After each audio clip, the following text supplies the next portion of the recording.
Can I ask you, who you got for the Super Bowl this Sunday? Never the Chiefs. Never the Chiefs. Never the Chiefs. I would put Eagles all day. Never the Chiefs. What about, the halftime show with Kendrick? He's not a Chiefs fan. They could be playing a team against all broken leg players. I'm still going for the other team. Never the Chiefs. All right, so never for the Eagles. And I love Kansas City, but not their football team. How do you think the Kendrick performance going to be? It should be one of the best of all times because of his track record of what he's done every time you've given him a moment to perform at.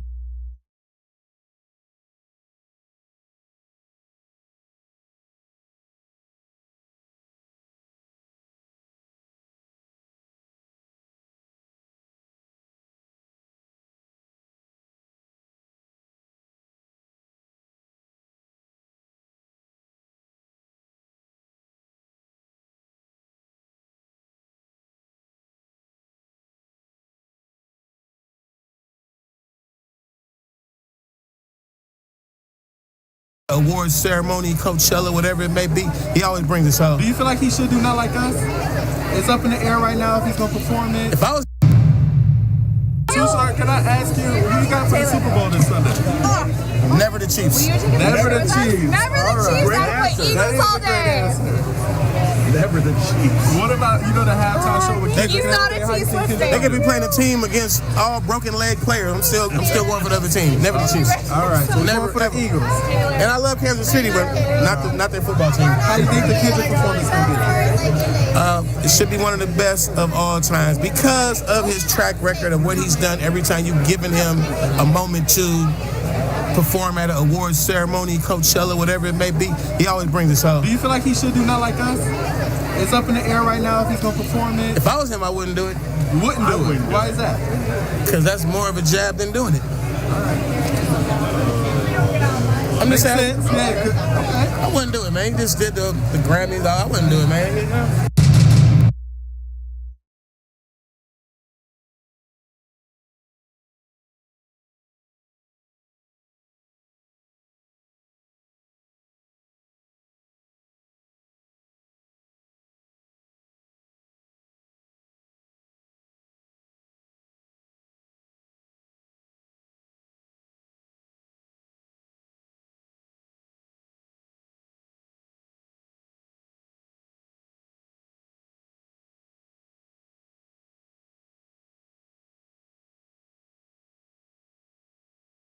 So much to talk about. This is greatness. Aren't we so lucky? Not a lot of people can say they can take their sister to work every day. What could go wrong? What's in the actual? Love a little chaos. Welcome to the show. You're in the presence of greatness. Personally, I love Drake. Right. I think Drake is a great person. He's a great human being. Yeah. So if you use any clips from me, make sure you use that. I will make sure that goes in, okay? But I listened to his album, and Drake could do whatever he wants as an artist, right? Right. But do you feel Drake is a hip hop artist? I feel like he's a transcendent artist. He's kind of like in the middle, like of what you kind of created, that R&B, hip hop. Yeah, but I did hip hop. Drake's new album is not hip hop, and he could do whatever he wants. Let me stress that Drake can do whatever he wants. Are we gonna hear the demise of the traditional rap R&B that we know? Because that's the demise of rap, the demise of hip hop. As long as I'm alive, it can never be demise of hip hop. I gotta get back in the game and find me a nigga then. That's what That's what that album made me feel like. It made me feel like going to find me a raw, new DMX, new Ja, new J, and serving and fucking bringing back great hip hop. That album is not hip hop. He said I'm gonna wait for everyone to catch up.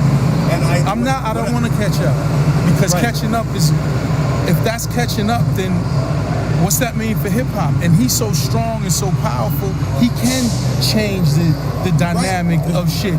Yeah. And any who sees this, please, hip hop, yo. Hip hop has got me getting picked up in cars like that. Yeah. Hip hop It's changed my whole family's life. Yeah. Hip hop has changed so many lives that was in the hood that gave them an out. And Drake could do that. Right, I just right. wasn't expecting a whole album of that shit. Right. Like I can respect that too, because I mean, a lot of people have strong opinions. You saw, like, he even got t-shirts.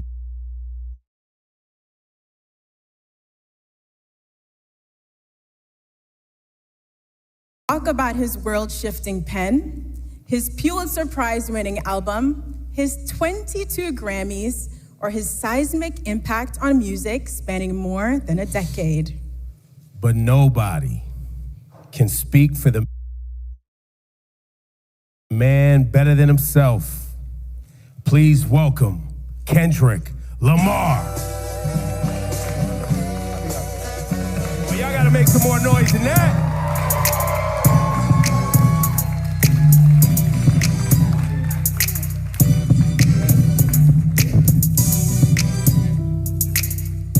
Good morning. How you doing? You just came off a huge Grammy wins. You walked away with 5 awards, and you won Not Like Us won for Song and Record of the Year, which in itself is remarkable. But I think for people who love and respect hip hop and the roots of this culture, the competitive spirit of it, it has been a little bit mind-bending that you created this massive cultural award-winning anthem out of a battle rap song. And how is that something, after you got off that Grammy stage, you got home in some quiet time, what was going through your head? I was just thinking about the culture, really. It's always that for me first. I'm not even bullshitting with you. It's like, when people talk about rap, man, the conversations I hear, they think it's just rap and it's not an actual art form. So when you put records like that at the forefront, it reminds people that this is more than just something that came 50 years ago. They forget that it's even been here 50 years, right? And like kind of like belittle it. So I love to see that it gets that type of recognition for just straight raps, from awards to the billboards, all that, because this is truly just as big as an art form and a genre as any other genre. So that's what I think about, and I feel accomplished being able to do that. You know, whether somebody else come behind me and do it again and quadruple it, I love to see it. If that was my purpose to do that, then that's exactly what it was for that particular moment. The digital airways of YouTube and, of course, iHeartRadio. On Sunday, the National Football League announced that West Coast rapper Kendrick Lamar will headline the Super Bowl 59 halftime show in New Orleans. Well, the news didn't go over very well with New Orleans native Master P, who wrote an open letter to the one and only Jay-Z, who produces the Super Bowl halftime shows for the NFL. The letter said in part, quote, "As ambassador of entertainment in the city of New Orleans, I have to agree with the fans that Lil Wayne should be a part of this celebration as well. He's one of the greatest hip-hop artists alive, still relevant, and he's a New Orleans native. Let's not miss this cultural moment in the South. Life is too short. We have to give our legends their flowers while they are here," end quote.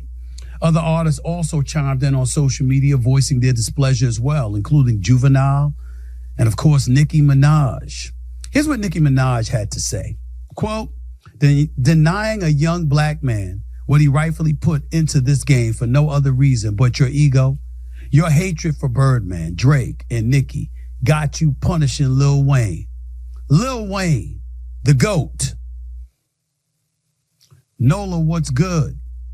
Eminem stood firm on having 50 Cent come out. A white man. Shit sad. House, you know what. But it's good for them. No loyalty, question mark, welp. Then, N-word, we'll keep sunning you," end quote. Oh, I can't wait to touch that statement right there. But before I do that, in a statement of his own, Jay-Z had this to say about the choice. Quote, "Kendrick Lamar is truly a once-in-a-generation artist and performer. His deep love for hip-hop and culture informs his artistic vision. He has an unparalleled ability to define and influence culture globally. Kendrick's work transcends music, and his impact will be felt for years to come," end quote. The Super Bowl halftime show is one of the biggest music events of the year, in case y'all didn't know, which I know y'all do. Past performances have included Michael Jackson, Prince, Beyonce, Rihanna, Jennifer Lopez, Maroon 5, and most recently, Usher. First, let me say this about my own individual emotion. I'm pretty pissed off. Jay-Z is my boy. Make no mistake about it. That's my dog right there. If he were wrong, I wouldn't say much. If he's right, I'd have more to say. But under no circumstances am I going to be quiet when you talking about him like that, Nicki Minaj. What the hell was that? What's that about? Respectfully, that's some bullshit. It really, really is. That's just beyond the pale. Master P's open letter, no harm, no foul. Lil Wayne's your man. You're a New Orleans native. He's a New Orleans native. I get that part. You think he should have been there? I happen to know he was on the list. I happen to know he was given consideration. But Kendrick Lamar is arguably the hottest thing out right now. Not Like Us. That single, man. I mean, everybody going off about that. Shit was off the chain. We got to call it what it is. Now, it wasn't great for Drake. But Drake is still big time. He still got his followers. He still got people that love the hell out of him because he's phenomenal. He's fantastic. Ain't nobody here trying to throw no shade on Drake. But Kendrick Lamar right now is that dude. Right now, he's that dude. And why is that relevant? Because I want to put up this full screen for past performers at the Super Bowls dating back all of these years. Dating back to like 2010. Y'all need to see this stuff before you open your damn mouth saying the kind of stuff that Nicki Minaj said. I ain't talking about Master P. All right? I'm not talking about that. But, you know, Birdman, not really talking about him. I understand. There might be some history there. Listen, I listen to hip-hop music. I grew up as a product of the hip-hop generation. But I'm just listening to music. I ain't into reading the what's going on social media and in the tabloids and on all of these magazines and all of this stuff with all of these beefs going on. I don't know about all of that. Don't care. I got better things to do with my life than that. But I know this much. If you're going to tell me that somebody is in a position where they can make this argument against Jay-Z's pick, I'm going to challenge you on that. I really, really am. Because I don't understand how you could do that with a straight face. We're going to have this up on the full screen for you right here. You know, in 2010, The Who performed. They ain't hip-hop artists, but The Who performed. 2010 in Miami. They were from London, okay? I think in 2010 it was Miami. 2011, let's look at some of this stuff right here, because when we think about Snoop Dogg, Dr. Dre, Eminem, Mary J. Blige, Kendrick Lamar, they all from, most of them from L.A. And you got a situation where the Super Bowl was at SoFi Stadium in L.A., so that was Dr. Dre's day, okay? So we get that part, right? We understand that. But when I'm looking at these cats, 2011, Dallas, Black Eyed Peas from Los Angeles. 2012, it was in Indianapolis. It was Madonna from Michigan. 2013, the Super Bowl was in New Orleans. Beyonce performed. She's from Houston, Texas. 2014 in New Jersey, Bruno Mars. He's from Hawaii. 2015, Katy Perry. It was in Phoenix. She's from Santa Barbara.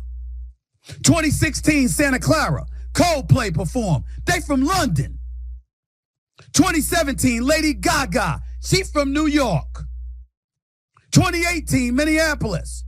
Justin Timberlake performed. He's from Memphis, Tennessee. 2019, Atlanta. That's where the Super Bowl was. Who performed? Maroon 5 from L.A. 2020, Jennifer Lopez and Shakira. It was in Miami. Jennifer Lopez from New York. Shakira's from Colombia. 2021, The Weeknd performed in Tampa. They from Toronto.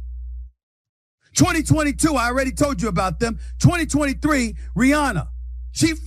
It was in Phoenix. She's from Barbados.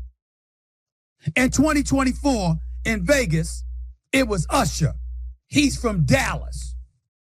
Since when is the whole city, does that require you to be on stage for the halftime of the Super Bowl just because an artist is from the city? That ain't been the MO for the Super Bowl. What y'all talking about? That has not been the MO. Only time it happened was with Dre a couple of years ago with Mary J. Blige and them. Kendrick Lamar was on that stage. Yeah, that's true. Mary J. Blige ain't from L.A. 50 ain't from L.A. Eminem ain't from L.A. What's that about? What y'all talking about? So, again, respectfully, Lil Wayne is phenomenal. He's had a phenomenal career. There are other Super Bowls for him to perform at. It don't have to be because it's in New Orleans. He got to be on stage because he's from New Orleans. What's that? That has never been the case, really. That hasn't happened. And in terms of Nicki Minaj, you got to talk about the brother like that? Come on, Nicki. I respect you. I respect your work. I respect what you've accomplished. Who else you gonna get in the beef with? Lil' Kim, Mariah Carey, Cardi B, Gucci Mane. I'm just looking at all of this stuff. Taylor Swift. Every time we turn around, Demi Lovato. Every time we turn around, it's something, Nicki. You disagree with the decision, you got to talk about the brother like that? And why are we talking about Jay-Z like he's some damn sellout or something? Need I remind y'all, all the hip-hop artists, all the R&B people that have been performing at the Super Bowl halftime over the last few years since he's been involved since 2019? Did I not read some of these names to you?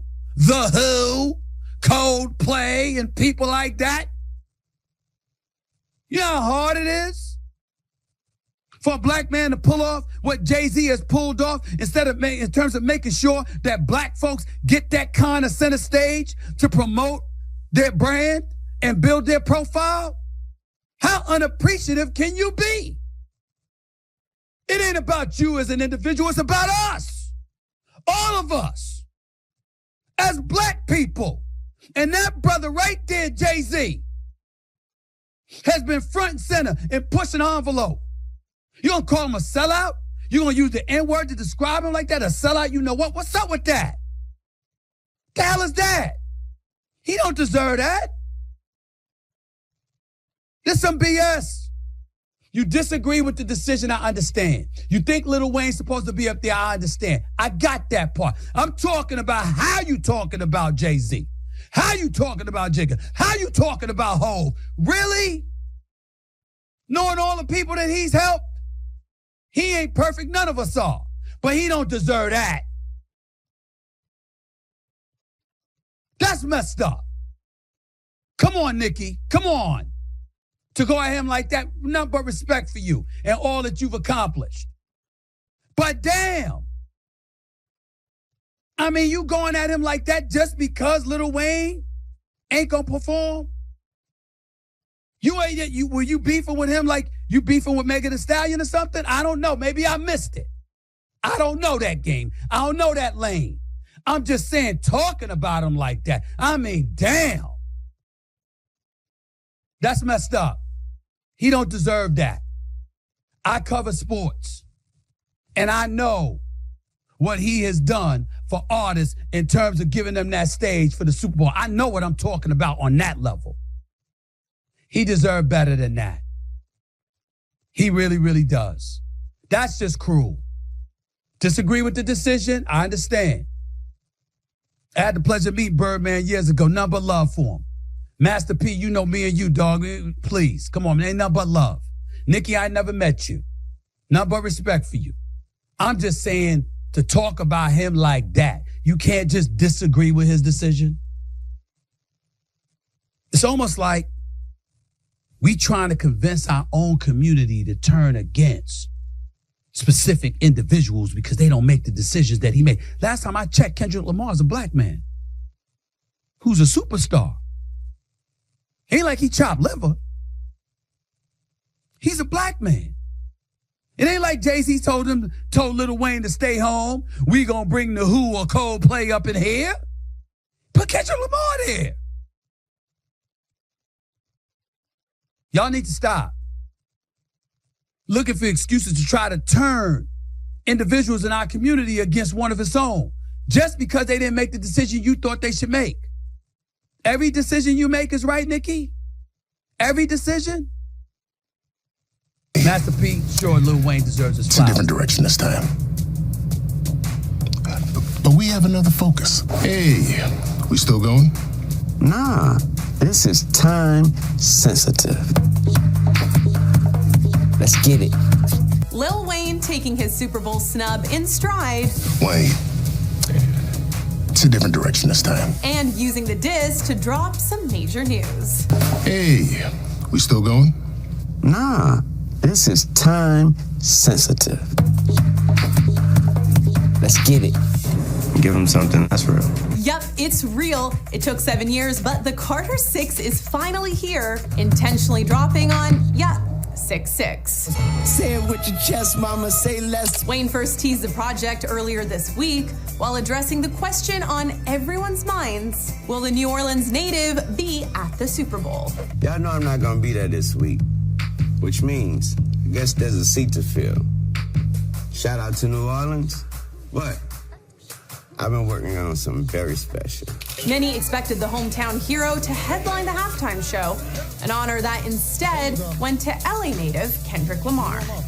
My name's Kendrick Lamar, and I'll be performing at Super Bowl 59. Will you be pulling up? I hope so. That hurt a lot. Feel like I let all of y'all down by not getting that opportunity. I blame myself for not being mentally prepared for a letdown. For just automatically mentally putting myself in that position like somebody told me that was my position. With the Super Bowl in the rear mirror, seems Wheezy fans can now fully focus on what's to come. This is time sensitive. Let's get it.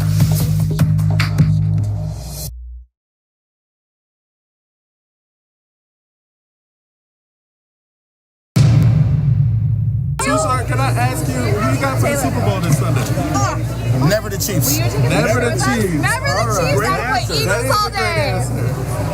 Never the Chiefs. What about, the halftime show with Kendrick? He's not a Chiefs listening. They could be playing a team against all broken leg players. I'm still going for the other team. Never the Chiefs. All right, so Never for the Eagles. And I love Kansas City, but not their football team. How do you think the Kendrick performance will be? It should be one of the best of all times because of his track record of what he's done every time you've given him a moment to perform at an awards ceremony, Coachella, whatever it may be. He always brings us home. Do you feel like he should do Not Like Us? It's up in the air right now if he's going to perform it. If I was him, I wouldn't do it. You wouldn't do it? Why is that? Because that's more of a jab than doing it.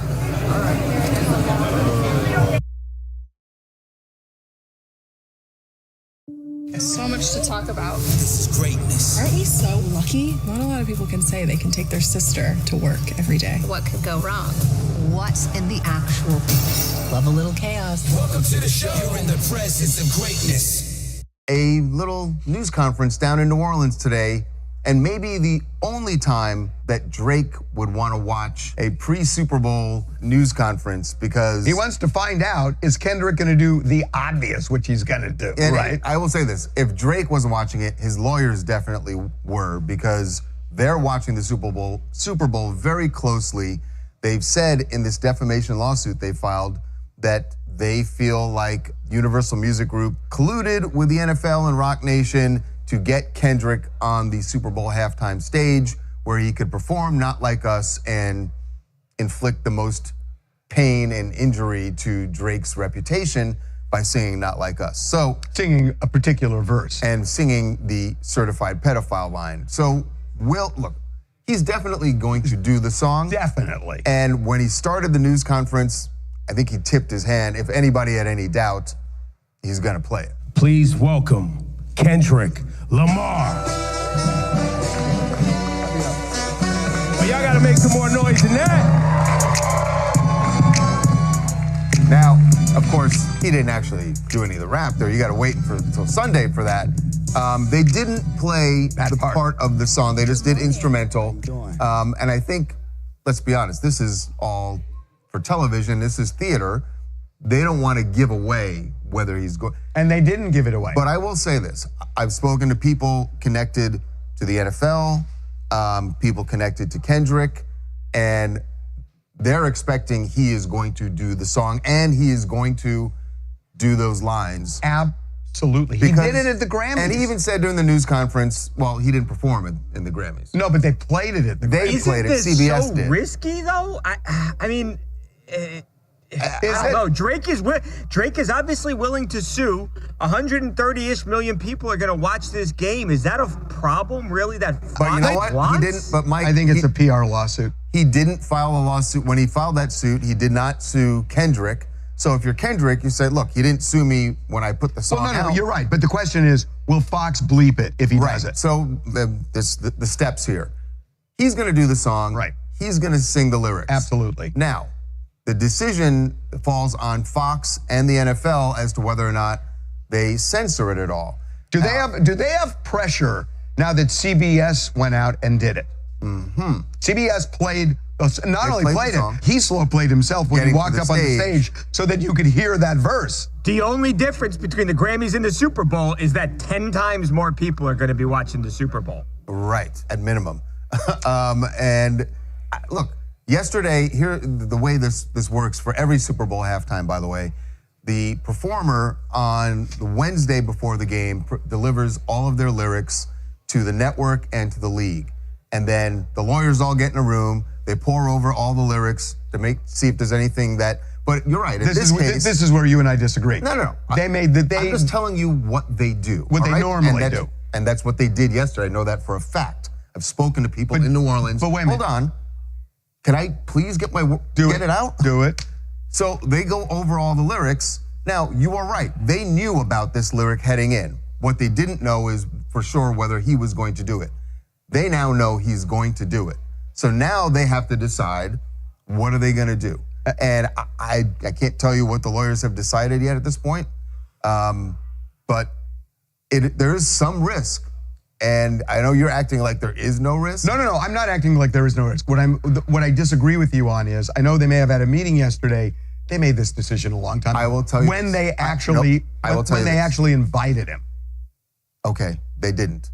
Because it wasn't an issue when they invited him. Well, after the lawsuit. When the lawsuit was filed. And I will tell you this, that when the lawsuit was filed, it was not even on their radar. They weren't thinking about it until they read our story about the lawsuit, and then they started hand-wringing about what are we going to do, what are we going to do. I get it, but at that moment, when he sues Universal, they've got to sit down and say... You don't think that lawyers take the temperature over what's happened, that what happened at the Grammys doesn't weigh into their decision? I'll tell you why not. I'll tell you why not. A, he could still sue the Grammy. He could still sue CBS. Absolutely. That's number one. Right. Number two is that it does, if CBS does it, Fox may say they're just off a cliff now and they're going to get sued and we're lawsuit averse and we're not going to do it. Right. I think they've calculated this and they've got a plan. If he says that, if he plays that lyric or sings it, even if he says he won't, if he does, which he could, they're going to hit that button or not. Right. I think they've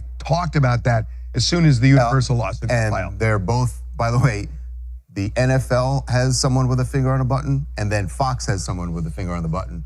So does one cancel the other out if they push it at the same time? They can't. There's like a 3-second difference. So there's the 5-second delay. No, I don't think they will cancel each other out.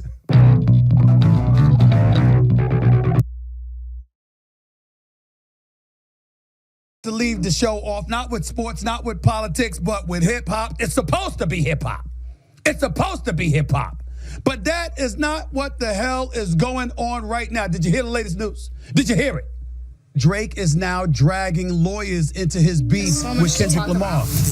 I know y'all have heard about this by now. Drake filed a court petition Monday against his own record label, Universal Music Group, and Spotify, by the way, accusing them of harming him by allegedly boosting Kendrick Lamar's Not Like Us.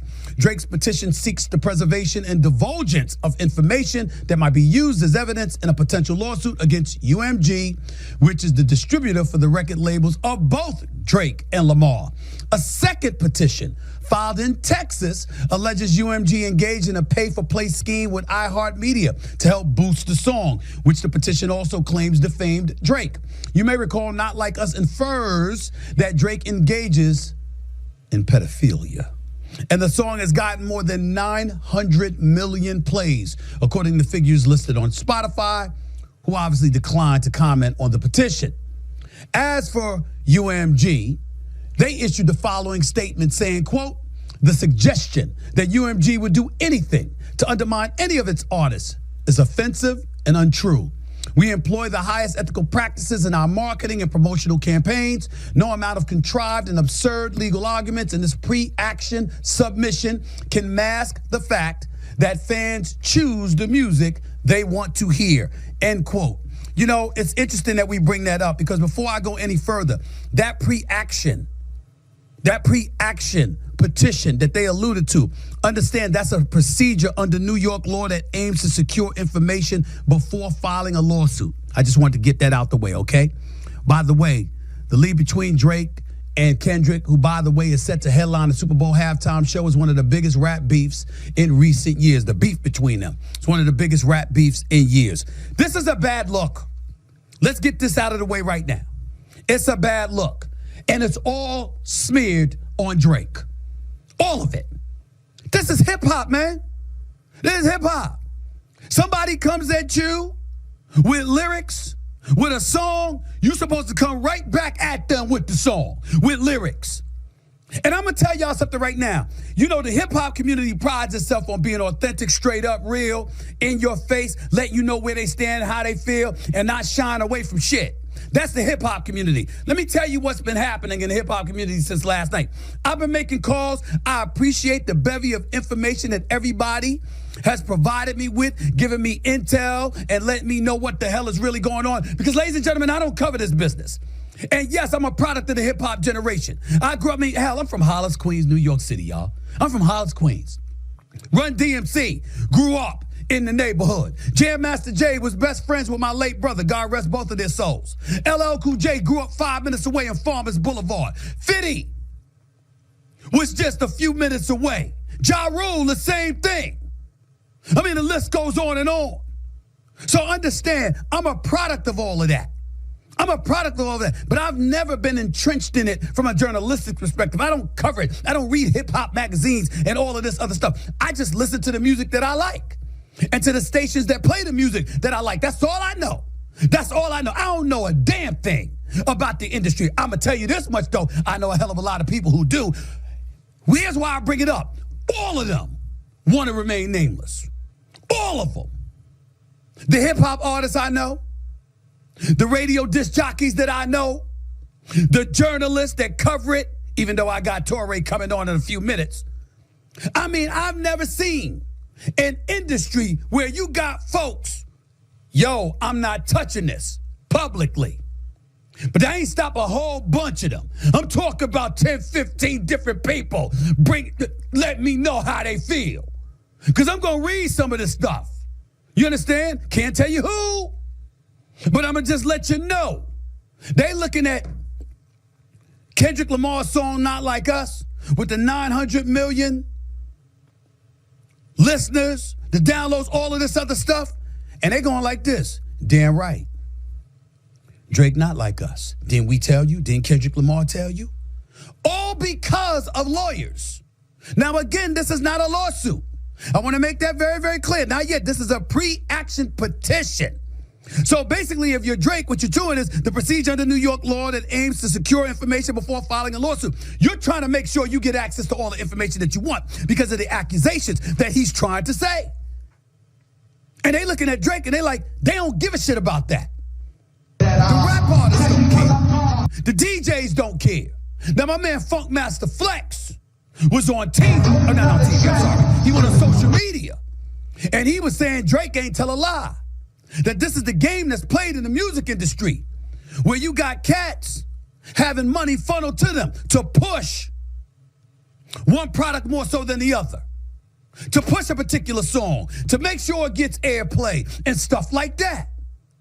My point is, I'm not challenging Funkmaster Flex in any way because I know the brother knows a gazillion times more about this industry than I would ever know.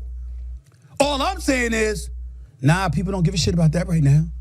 No. Oh, no. That don't matter right now, ladies and gentlemen. What matters right now is that Two lyricists have been going after each other for months. And Kendrick Lamar, Not Like Us, that shit was off the chain. It was off the chain.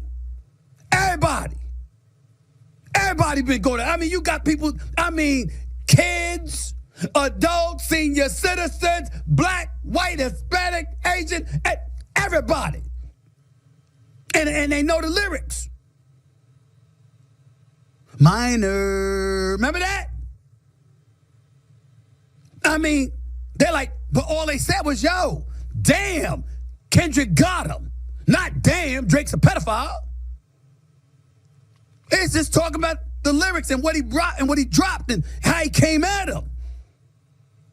And we ain't hear much from Drake. And then we get this. Look, y'all, there's several modes of thinking in this. And let me calm down a little bit because it's got me hyped. I'm not going to even front. Just read it. Yo, one person wrote to me, Drake throwing away his hip-hop credibility to use this leverage in label negotiations. The flip side is he's also, in effect, helping Kendrick Lamar distance himself from Drake in a hip-hop legend conversation. There are rumblings that the defamation lawsuit is an effort by Drake to stop Kendrick Lamar from performing Not Like Us at the Super Bowl. Because Kendrick Lamar is the halftime show for the Super Bowl. And so now we got to look at it because if you're the National Football League and you, Jay-Z and Rock Nation, who oversees the halftime entertainment for the Super Bowl, and Kendrick Lamar doesn't perform Not Like Us, the world is going to be in an uproar because everybody going to be like, that don't make no sense. Excuse my double negative grammatically error ass having self. That's what they going to say. You gotta play that, especially now. You gotta perform that song. You can't be Kendrick Lamar at the Super Bowl in New Orleans and you don't play Not Like Us and Drake walks away from that unscathed. Because I don't care who pumped what up. If the song wasn't straight fire, there's no way it would have had that many hits. That many downloads. No way in hell. I don't give a damn what they try to pump. I don't care what they try to market. Nobody's having it because you want to hear that song. And so from a legitimate perspective, that argument by Drake in the eyes of a lot of fans out there is illegitimate. But more importantly, he comes off as very weak and very sensitive. And ladies and gentlemen, as a guy that covers sports, do you remember what happened when DeMar DeRozan was returning to Toronto to play? Now that he's a member of the Sacramento Kings, Drake used to love DeMar DeRozan. But DeMar DeRozan was on stage during Kendrick Lamar's concert in LA months ago, dancing on stage with Russell Westbrook and a couple of other cats, because they all from the same hood. All from Compton. And they were like, yo, DeMar DeRozan used to be a Toronto Raptor. Drake loved him, but then when a reporter asked Drake about DeMar DeRozan's jersey being hung in the rafters as a testament to his greatness as a Toronto Raptor during those years he played there, Drake said, yo, I'd go down there and pull it down myself. You don't believe me? Listen to this right here. Look, see it for yourself. Check it out. Speaking of national treasure. Yes, if you ever put a DeRozan banner up, I'll go up there and pull it down myself. That's the answer to your question. Is that what you're going to ask? No. I didn't mention that at all. DeRozan and Kyle. Yeah, well, shout out to Kyle. The statues are next. Well. Yeah. They are. I'm a New Yorker. Is this going to be them like this? See what I'm saying? It's not far-fetched to believe if he's going to react like that towards DeMar DeRozan, who used to be his boy. They was once on a magazine cover together, if I remember correctly. If you're going to act that way towards a cat that you once had love for, why would it be beyond the pale for you to try to get Kendrick Lamar not to be allowed to perform that song on a halftime show for Super Bowl? That is not far-fetched. It's bad. It's bad. And if that happens, I'm going to tell you something right now. It's not good for Drake. Here's another thing that somebody said to me from the hip-hop industry. Quote, it's not hip-hop at all. He lost me with that shit. I'm sorry. Still love Drake, still love him, but gotta stay far away from him on the low after this. Ain't no excuse for him doing this. You want to get back at Kendrick Lamar, you come up there and you come up with some bars, you come up with some lyrics, and you go at him. You don't use lawyers to do it. That's how this is being viewed. And so I remember I just went and got myself a haircut. And I ran into a couple of the brothers when we were in the shop, and they were like, yo, it's a legal issue, fine. But this will detrimentally hurt Drake's credibility. And then one of the cats said, yo, he might not care. I said, why not? They said, because he ain't like us. I don't know what to make from that. I mean, he's from Canada. Kendrick's from Compton. You know what I'm saying? Streets of Canada probably a lot different than Compton. I guess that's what they were alluding to. Actually, I know it. But this don't look good. And just to read, just so y'all know, just for those of y'all watching for the first time and didn't know, Drake initiated legal action against Universal Music Group, UMG, and Spotify over allegations that the two companies, quote, conspired to artificially inflate the popularity of Kendrick Lamar's Not Like Us. Nobody wants to hear that shit is an artificial inflation. Nobody believes that because everybody's loving the song. But nevertheless, I'll continue.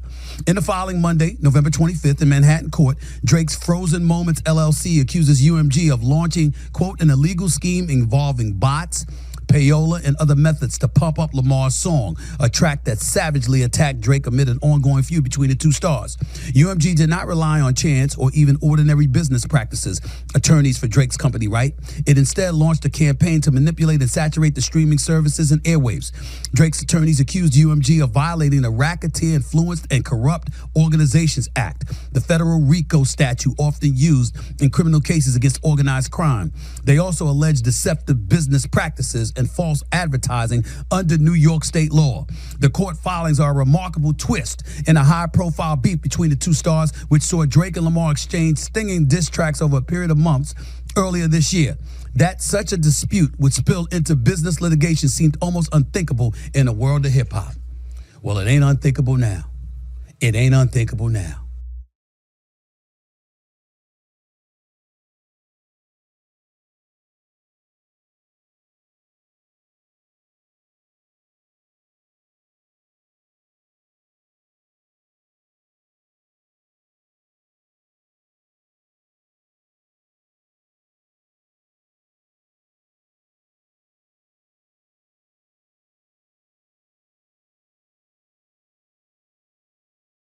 Please. I'm Ebro, and together with my Apple Music Radio family, Nadeska, Alexis, we're thrilled to welcome you all to the Apple Music Super Bowl 59 halftime show press conference.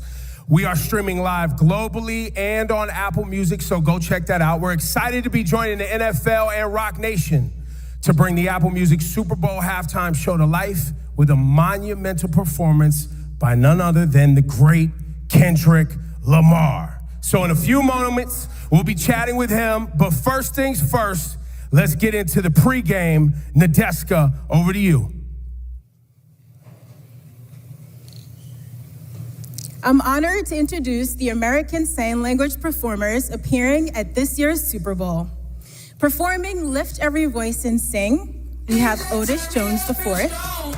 Performing America the Beautiful and the Star-Spangled Banner is Stephanie Nagaris. A little news conference down in New Orleans today, version of the and Apple maybe Music the Super Bowl only time that Drake would want to watch a pre-Super Bowl news conference, because he wants to find out, is Kendrick going to do the obvious, which he's going to do, right? I will say this, if Drake wasn't watching it, his lawyers definitely were, because they're watching the Super Bowl very closely.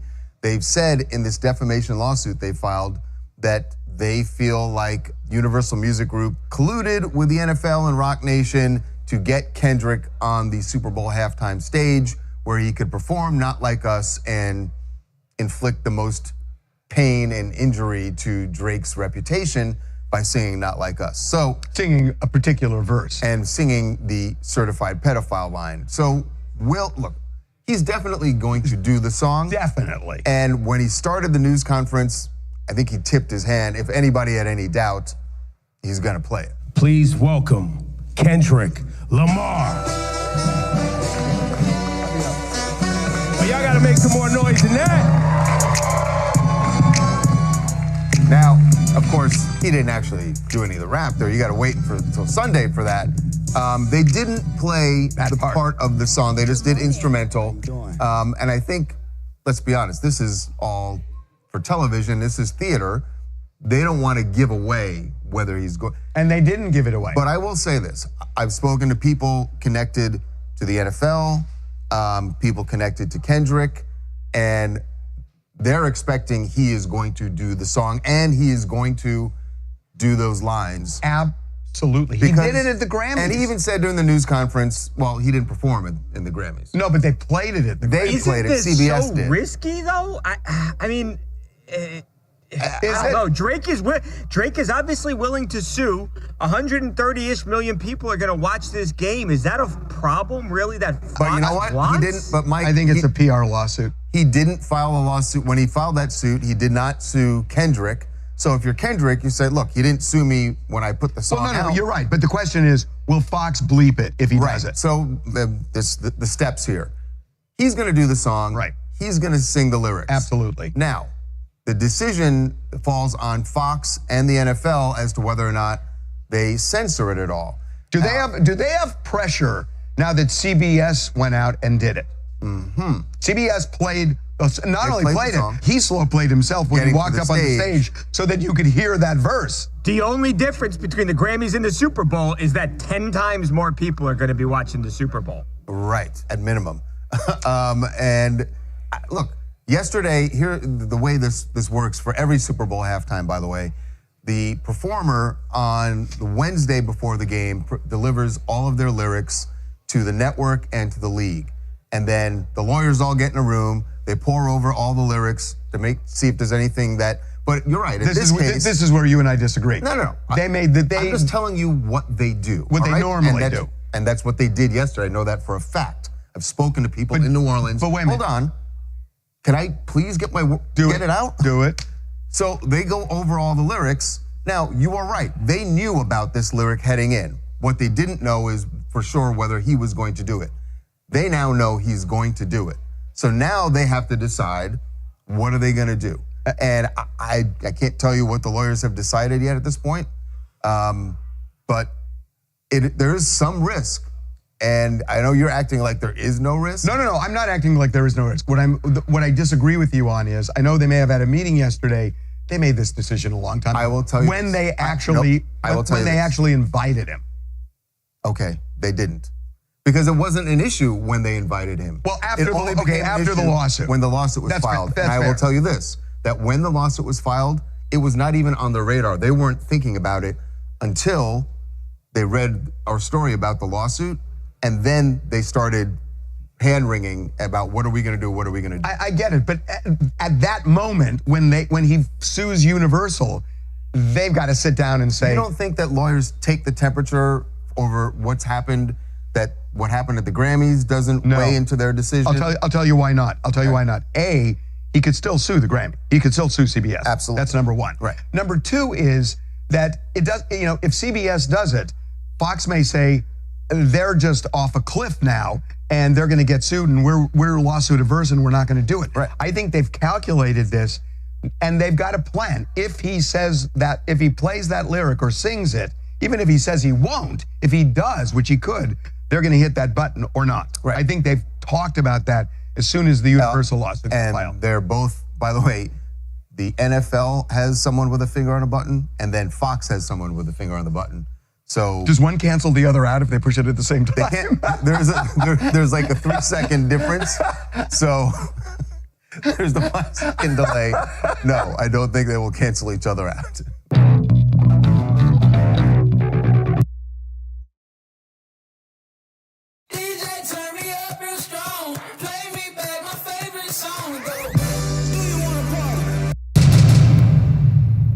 when I first heard that it was going to be, you know, Super Bowl 59 going down in New Orleans, low-hanging fruit, I'm thinking Lil Wayne. I'm thinking, you know, Cash Money Millionaires. Maybe Hot Boys get back together.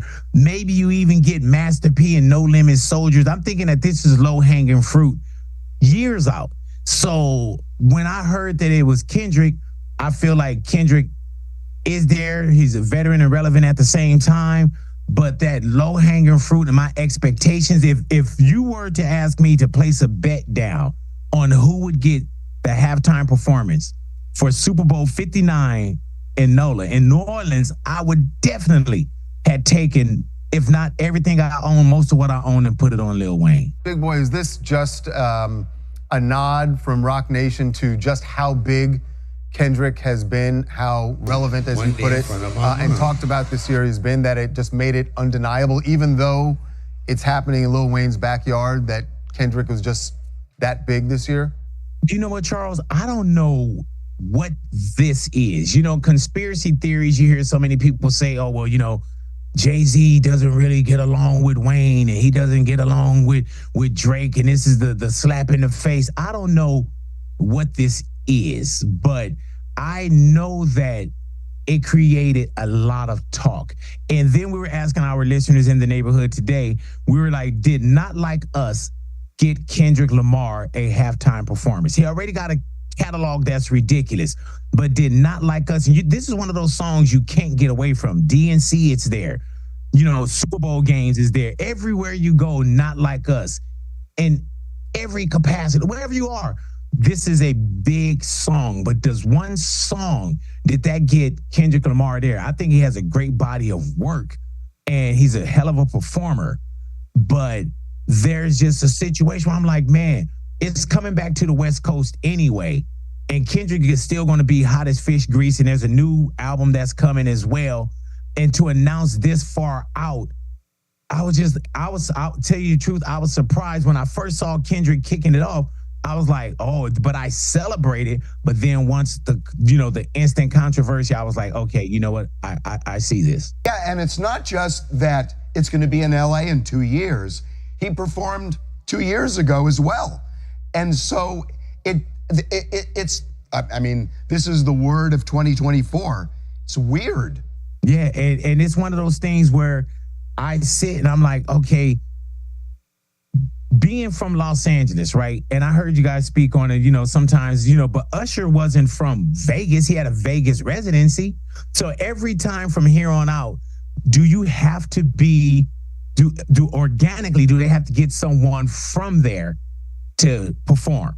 You know, this is just with Wayne, I just felt like this is the what they say, the elephant in the room. This is a gang of elephants in the room.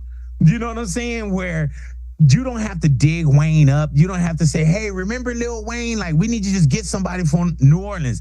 He is that guy. Cash Money is that group. There's an era, and there's so much that come with that. There were so many people that didn't get their rings because, you know, Michael Jordan was playing or Kobe and Shaq were playing, and you had a window of opportunity to get that ring. You just didn't get it because there were some powerhouses going on. I feel like with Wayne, this is that opportunity. This is like extremely low-hanging fruit. This should have been his, and right now it's not. It's a different direction this time. But we have another focus. Hey, we still going? Nah, this is time sensitive.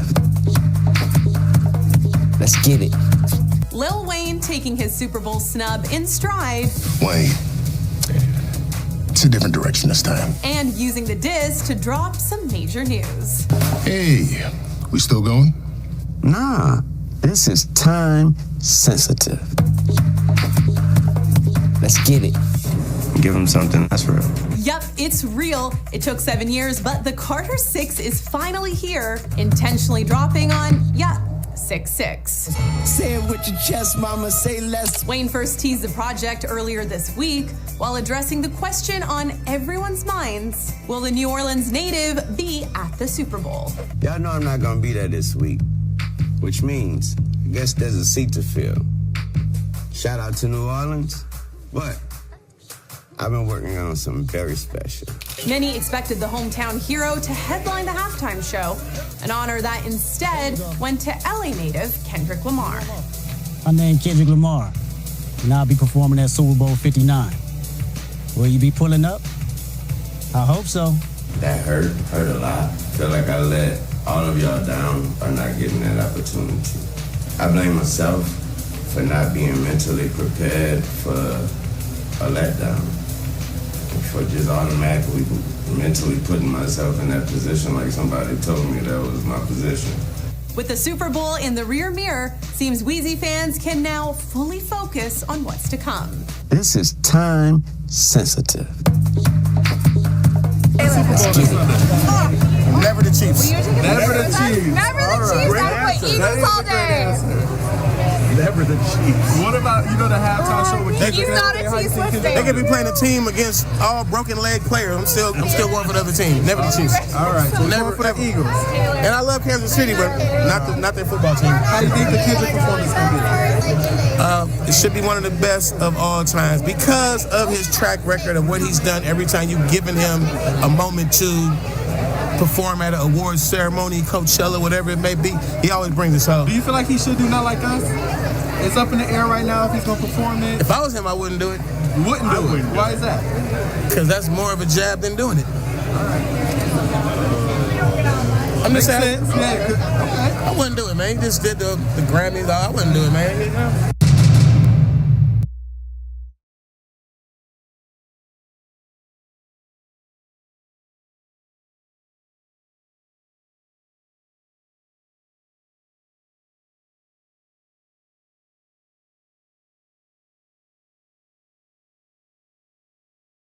Check out the newest strength equipment at Planet Fitness.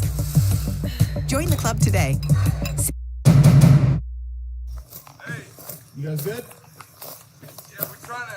My car's a little stuck right now. I see that. You want to help us? We're gonna try. Huh? We're gonna try.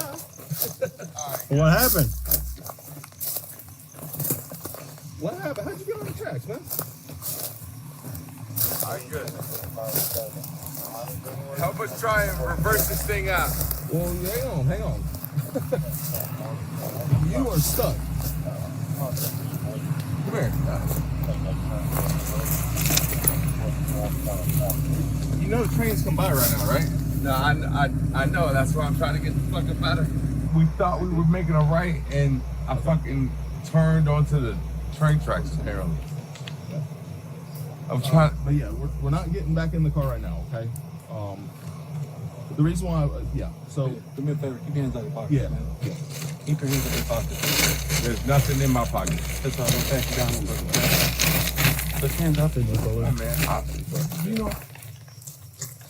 bro, I'm Marcus Jordan. I'm Michael Jordan's son. Okay. I'm not doing anything wrong. I'm just trying to get home, and I made a wrong turn. Okay, and clearly, we would just like to get our car off of the fucking train tracks, which we were not trying to be on.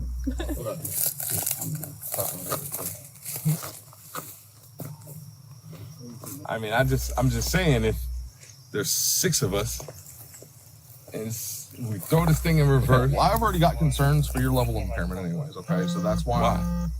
Because I can smell alcohol coming from you, and you're on train tracks, okay? So come on, man. Just listen to me. That's why I don't want you back behind the wheel anyways, okay? I'm fine behind the wheel. I just would like to get my car out of this. We'll deal with that after this, okay? We'll deal with that after this. But that's why I had to get you out of the car, okay? Because I hear spinning tires, I hear slurred speech from you. You're driving on train tracks. I'm not slurring anything, and I'm okay. I'm letting you know. I have concerns. Okay? Well, I appreciate that. Driving a vehicle, I can't let you back behind the car and drive a vehicle. I appreciate your concerns. Yeah, I don't want. But I am not inebriated. I'm not anything that cannot drive home. Put your health first with compounded GLP-1 injections. Through hers, you can get access to a prescription weight loss treatment plan that's personalized to you, so you can look and feel your best. See why 3 in 4 customers feel healthier since starting weight loss treatment, with long-term habits that stick and help you stay on track. Here's to a new era of improving your health and feeling good in your body. Feel healthier with a personalized weight loss plan. Start today at forhers.com. We have some new details about Michael Jordan's son getting arrested, his DUI arrest in Florida. Can I just say, early the Tuesday morning. Craziest body cam video we've seen in a long time. Body cam going through this stop. Remember, if you've forgotten, he was driving away from police, evaded one department, and then a few minutes later ended up stuck on railroad tracks. After he was driving on the tracks, driving his Lambo on those tracks. Yes, and so could not get out of there. Police came. And by the way, a train was coming. And a train was coming. So, you know what? Your Clementine thing was actually... I told you that. It worked out. I know, I told you that. So, first of all, we just got the new details we have to do with what happened after the whole, they gave him field sobriety tests and he failed. What happened in the car on the way to the police department is, I guess, kind of hilarious. But first, I want you to see, in case you hadn't seen this yet, what happened when the police walked up to the car and he's still behind the wheel trying to get this thing off the tracks. It is, wow. Off the rails. Our car's a little stuck right now. I see that.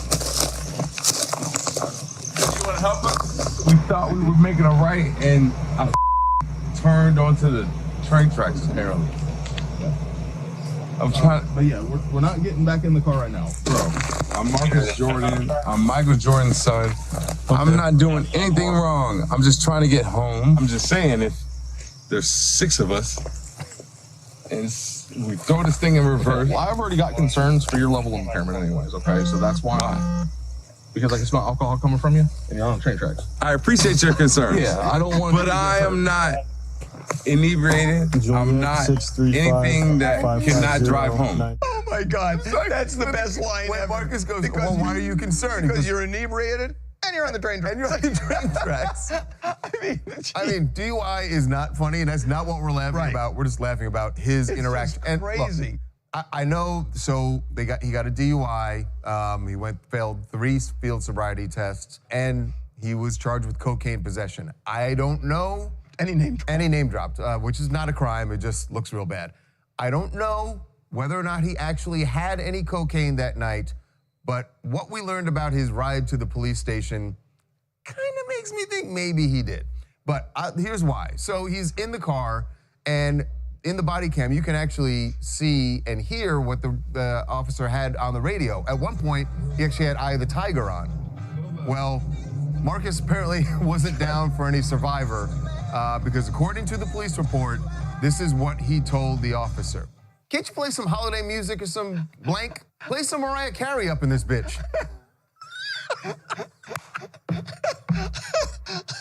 I think it's like it sounds like something you would write in a movie script if you had a character that was high on cocaine and got arrested. It's unbelievable. The worst part about this is actually he didn't necessarily say this inside of the car, right? So inside of the car, he's singing along to Eye of the Tiger and all that stuff, and he asks him to turn it up. He gets back into the station, and they're checking him for his blood levels or his breath levels. They want to take a breathalyzer for him. He refuses, and they say as they wait to watch him and wait to kind of administer this test, that's when he starts requesting the Mariah Carey. Oh my gosh. In addition to driving home and asking, can you turn this up, he is now inside of the station and again asking officers, can't you just play some Mariah Carey? Oh and again, my gosh. they said he was terrible in this. Let me read you more of what they said he was. Loud, profane, belligerent, sarcastic, patronizing, fidgeting constantly, Well, talking sarcastic doesn't incessantly. necessarily have to be bad. He was apparently just a massive jerk after being even taken in from all this. Wow.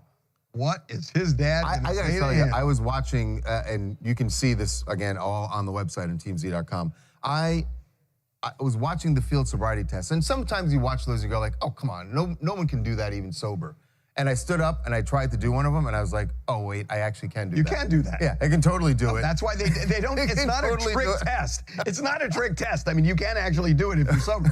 I gotta tell you, This feels like a Will Smith moment. Not the slap, but keep my name out of your mouth. Is what Dad might be saying. Oh, yeah. Don't bring that up. Well,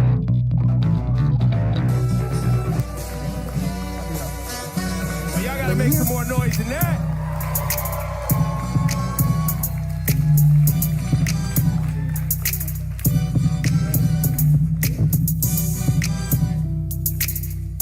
Good morning. How you doing? You know, Kendrick, it's a little bit surreal to actually see you in the flesh because you've always made it a point of just letting the music speak for yourself, which is something I really respect. But the spotlight has been shining so brightly on you for the past few months. I've just been wondering how you've been processing behind the scenes, how you've been feeling about everything happening, all the success. It's just really just I want to look at it like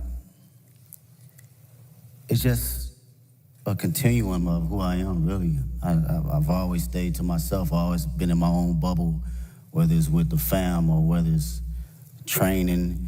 How I process it all is just I continue to do what I was doing 10 years ago, and that's like be better in myself, better in the craft, and not look at it as bright lights, you know? And it may sound cliche, but it always worked for me, even when I was younger. You know, playing sports or being in the forefront of presentations and stuff like that. It was like, I gotta look at myself in the mirror rather than looking at it as a crowd or, you know, fame and attention. So now, early days of your career, you know, Section 80 days, even early mixtapes, and you perfecting your craft as an MC. Did you ever think we'd be at the Super Bowl with this? I wasn't thinking about no Super Bowl. You never thought about the Super Bowl? I wasn't thinking about no Super Bowl for sure.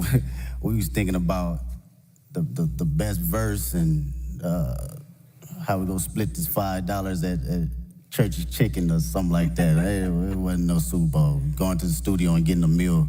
But I think, well, what I know is the passion I have now is still the passion I had then.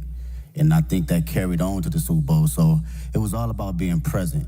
As long as I was present in the studio and present in whatever that line was or whatever that mistake was, rapping or doing hooks or choruses or whatnot, I was present in that moment. I felt that passion. I think being present and not actually foreseeing everything kept me in the grounded state of mind in order to be at, you know, big stages like this. That was a lot what this year was about too, right? Like you I guess, you know, you took it and put it on your back and you felt like a line needed to be drawn, right?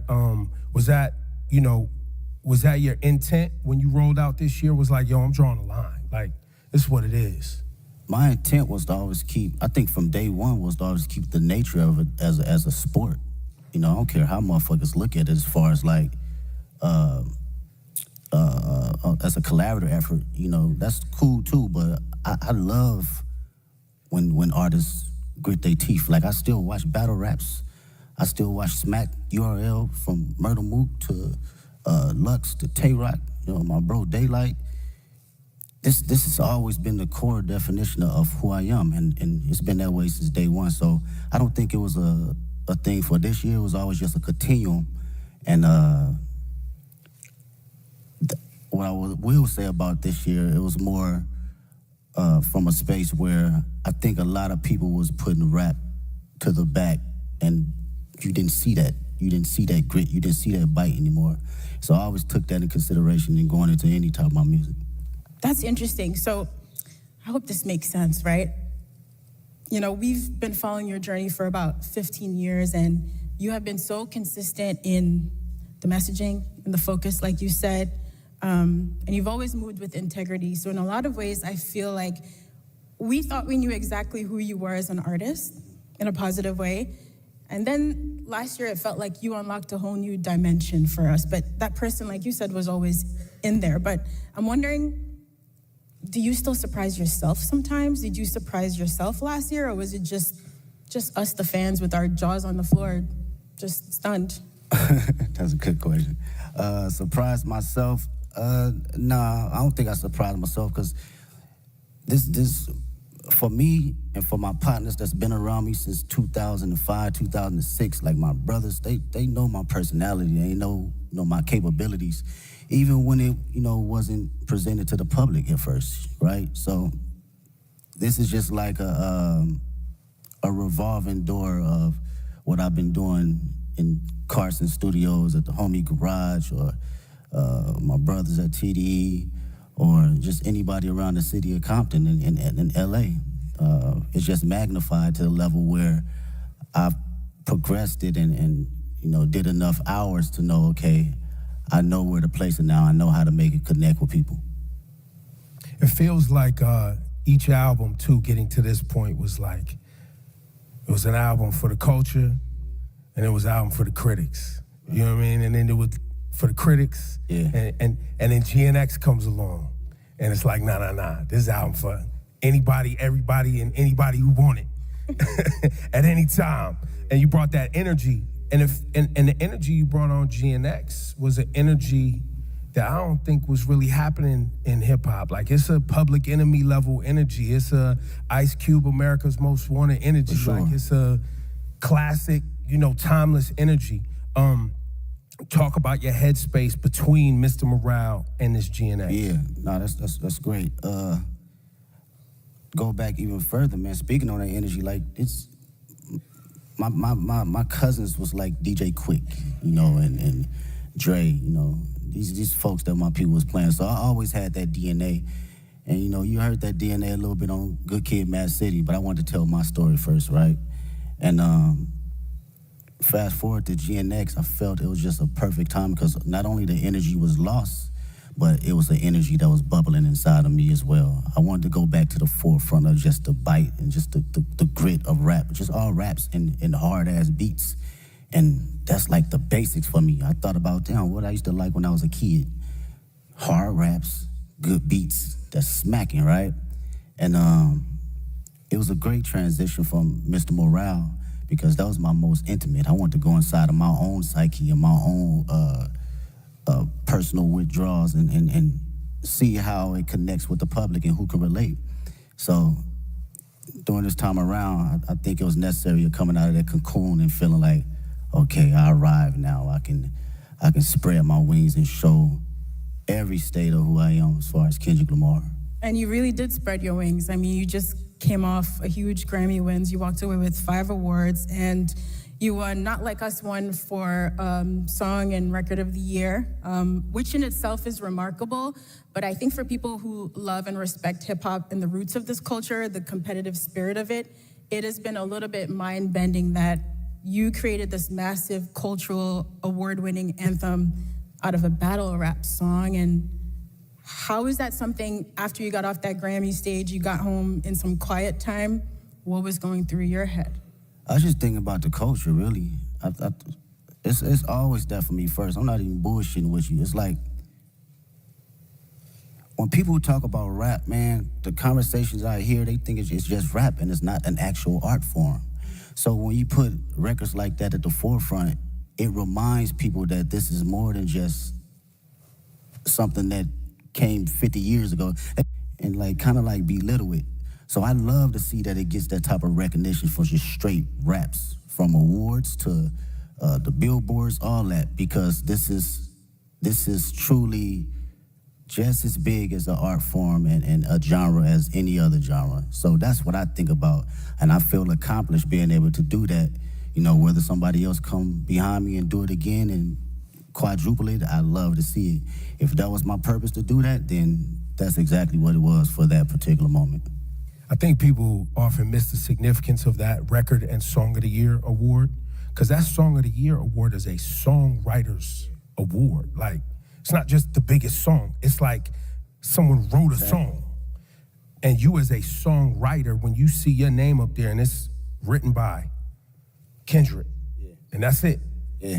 That's powerful. And I think to what you're saying, I think there's a lot of people who have become fans of hip hop, and they you like the songs you hear and know, but you're not actually tapped into the work that it takes for you to generate the output, the art. Exactly, man. As a writer, and that's what I can appreciate the most. And knowing how much time I dedicated over the years and just trial and error, writing the most terrible shit to some of the greatest shit. You know, we all do it, from writer's block to figuring out how to find inspiration from the most non-popular aspects around me. So it's like, knowing that trial and knowing what I put in as far as my thinking process and what it takes to get there, I do not look at it as a small like endeavor because it's a hit record. No, it's actually some writing in that shit. You know, whether it connect with you on a spiritual level, whether it connect with you on a comedic level, whether it connect with you just on a personal dynamic, it's still from a writer's point of view. Yeah, you are an incredible writer. There are songs on GNX like Reincarnated. I didn't know what to do with that song for the first few times I heard of it, just trying to figure out where you possibly came up with the inspiration for a record like that. Like, when you're working on those songs, are you going through multiple versions until the right thing comes to you? It's hard to fathom, I guess is what I'm saying. Yeah, well, records like that, first off, shout out to Tupac. That's the number one inspiration. That was always one of my favorite records from him and Outlaws. With records like that, it's always going into my mind of like, what if, right? And crafting out my what if ideas to the masses. So when I think about concepts and I think about what I actually believe and what I feel, I just go through a breakdown as if I'm reading a book, you know, and how I want people to hear this from a book sequence. So my initial process is, okay, how can I open them up to the story? And how can I drive them to the ending point to make them feel truly exactly what I'm trying to convey, whether they take their own perspective from it or they take mine. I just want you to feel it first. You know, the writing is there, and now it's up to me to perform it to where you can feel it. Yo, give it up for this guy, Kendrick Lamar. Y'all too quiet, man. This guy, you know, this guy he doesn't sit down and do this too often, so this is a very special conversation. We appreciate you, bro. I really do. And shout to SZA too, because you guys are making history right now. And you've seen her from her humble beginnings like she's seen you from your humble beginnings. You've watched her find success, and now y'all sharing the stage at the Super Bowl.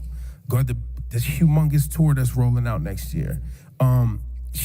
Talk about this moment in both of y'all's career. Have you guys had a chance to even see each other in this moment and be like, yo, like? We haven't even had a chance to crash out about it because everything been moving fast, like far as production and rehearsals and stuff. So we speak, but we haven't really got a chance to settle into the moment. For me personally, watching her, you know, her career and where she's come from, it's amazing to see. I get to finally see how certain individuals see me come up in the process, because I seen her day one coming in the studio and writing songs, throwing away songs, writing another song, throwing away songs, and songs is hard. And I understood that process though, wanting to be great. You know, even when we, you know, people saying this is classic records, you're like, no, you know, I'm gonna write another one. And I understood that and I seen it. So to see it now magnified is like, she always had it, man. She always had it. And I'm just honored to be next to a talent. Yeah, you've both worked really hard to be here in this moment. And on Heart Part 6 is really amazing to hear you detail that journey for old and new fans, you know, coming up through the ranks at TDE and now launching your own agency, PG Lang. So performing at the Super Bowl halftime show is very much, you know, us as fans getting to celebrate you and this beautiful musical legacy, but also now you're stepping out as an entrepreneur. What has it been like to build your own business and to also showcase some of that creativity from your agency on this platform? Oh man, I love the process. Shout out to PG Lang. Make some noise with PG Lang. Yeah,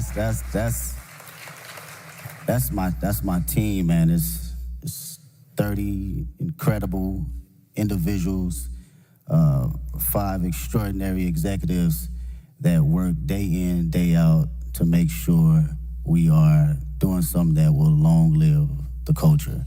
You know, from a music standpoint, from a creative standpoint, fashion, film, books, day in, day out of just being around like-minded individuals that have different perspectives outside of just music.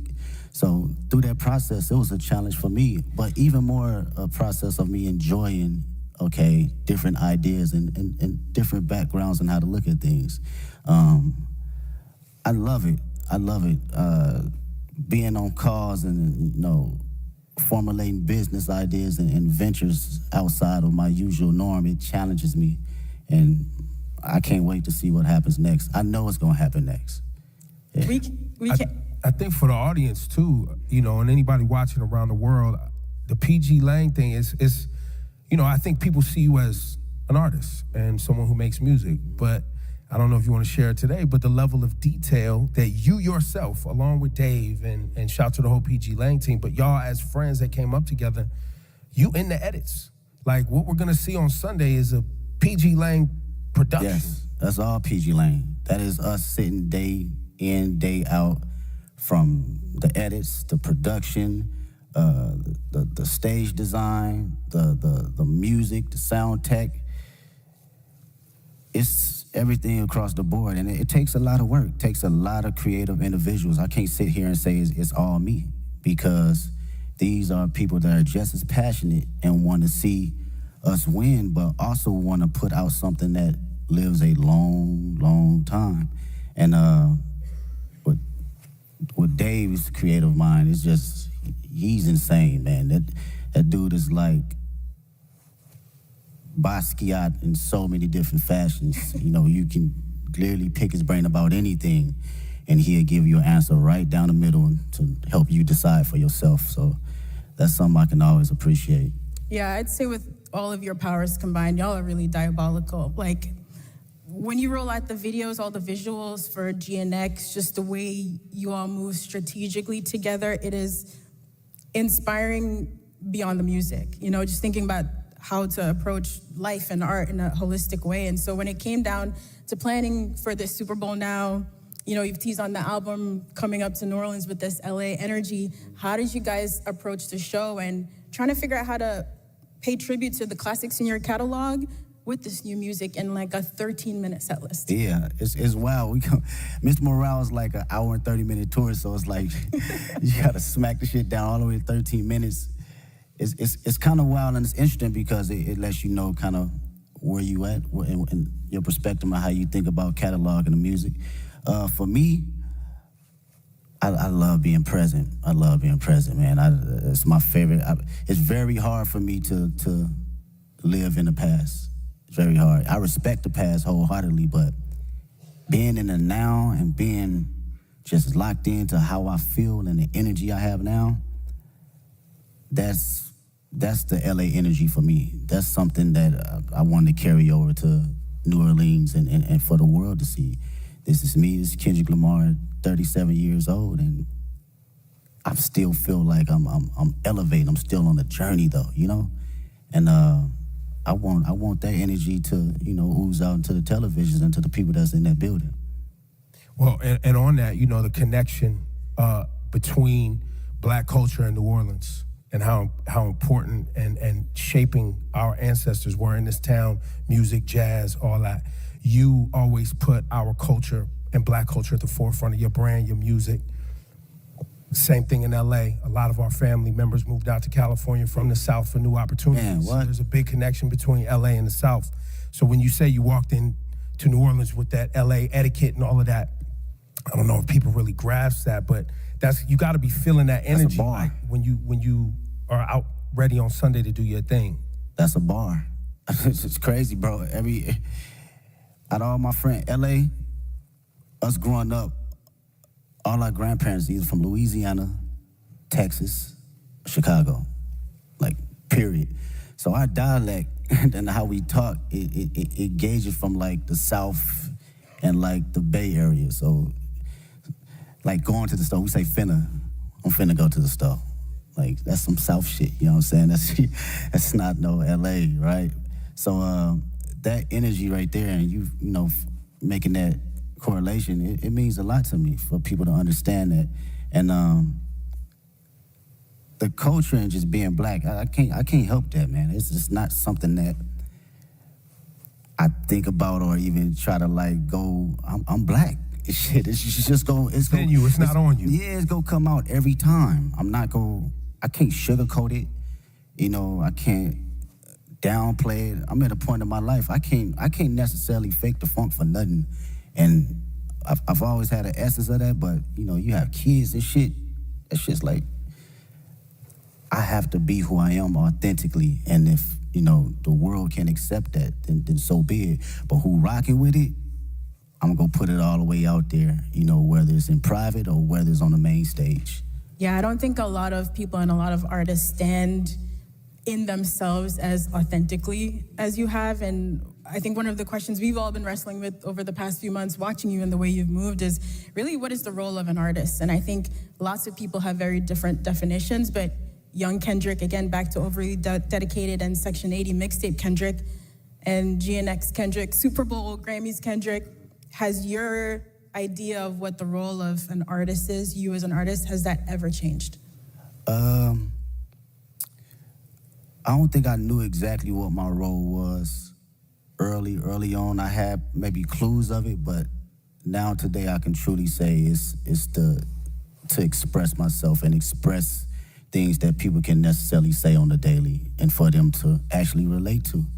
And come from the most vulnerable place where people can actually feel it. I think that is, for me, that's the role for me as an artist. I don't give a fuck what place it come from. I could be the most angry person on the record. You gonna feel that shit that day if you woke up and you felt that.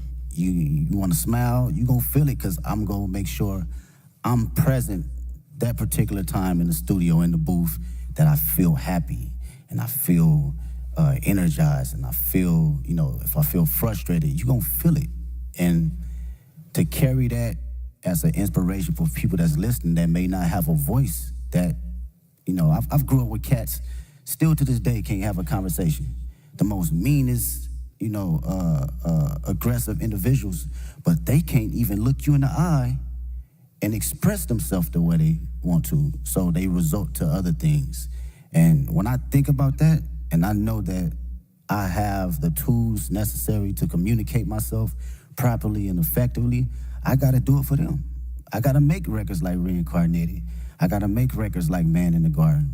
I have to, because they feel that way, but they cannot project it. And when they hear somebody actually giving them affirmations, it allows them to speak more freely and be open, because again, I come from the same place they come from. Well, Kendrick, we might not see you outside again soon after Super Bowl. I know, of course, you have the GNX tour. Listen, I know you also don't love doing interviews, but we are grateful. We're so grateful for all the music and the moments that you've given us over 15 years.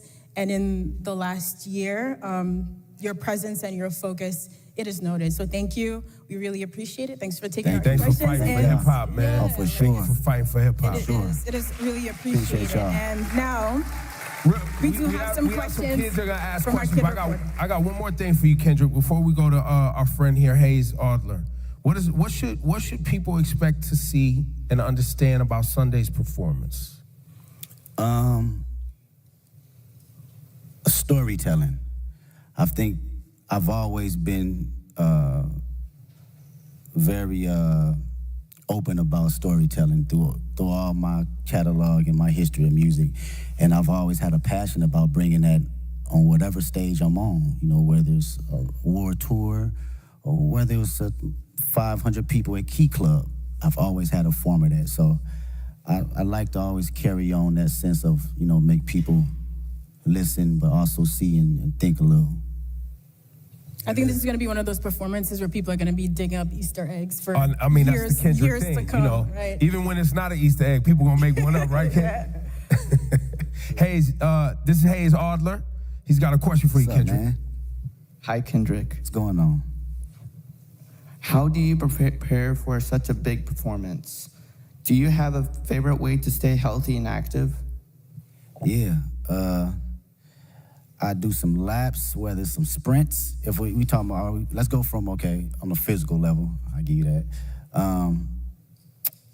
Maybe it's a 2-mile warm-up or a mile warm-up, maybe some push-ups, just to get the body movement. Sometimes you be out on that stage, man, it take you need some oil on your knees a little bit to get moving and get cranky. So physically, I'm just exercising the body, a little bit of stretching, a little bit of all that. And on a mental level, I'm usually playing some Isley Brothers just to calm my, not my nerves, but calm my excitement and just give it a balance, you know? So that's my prep right before I go out.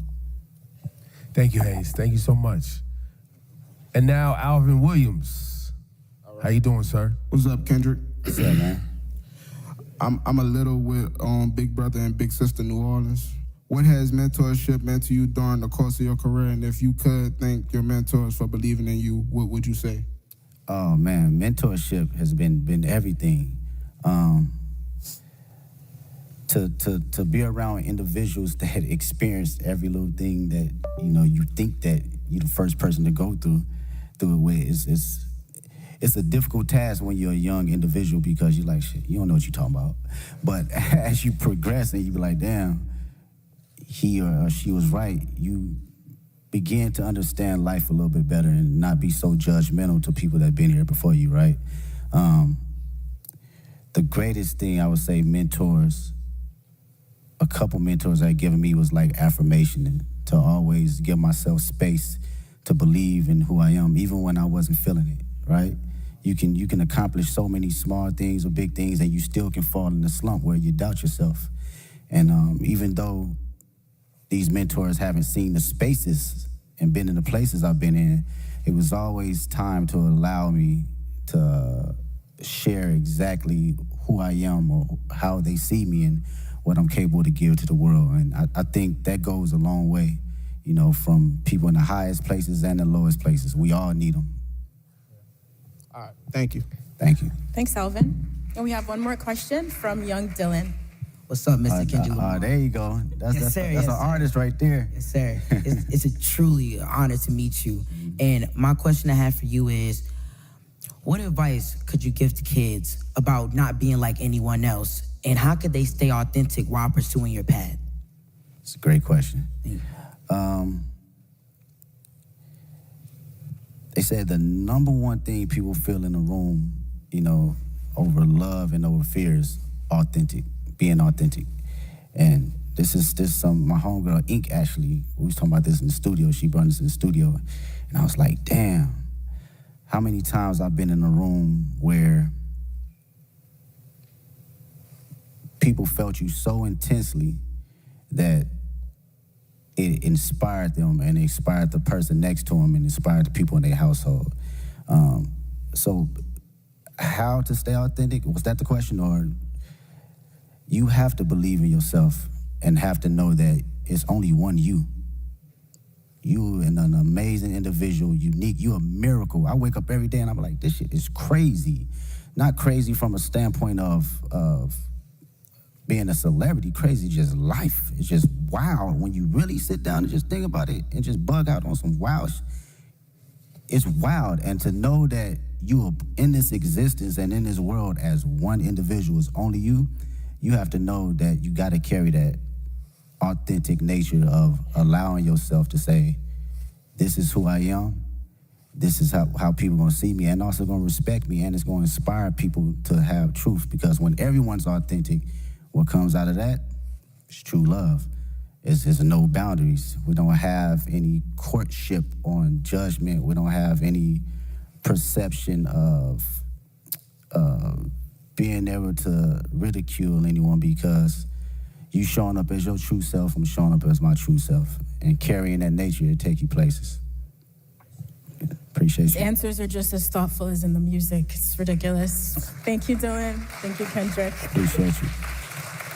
Ladies and gentlemen, one more time for the great Kendrick Lamar, please. Thank you so much for your work and your dedication. We Thank appreciate you. you. Appreciate Go out there y'all. and have fun on Sunday.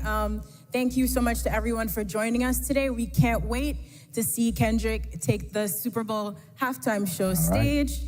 While you wait, you can listen to his catalog and studio audio.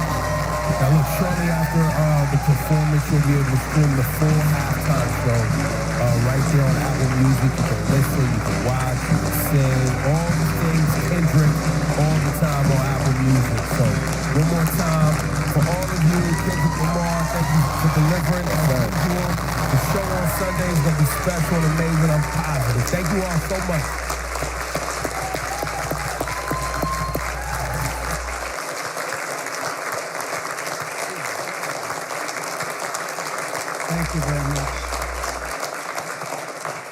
This is a nice crowd, isn't it, huh? You've been waiting a long time for this. So have I.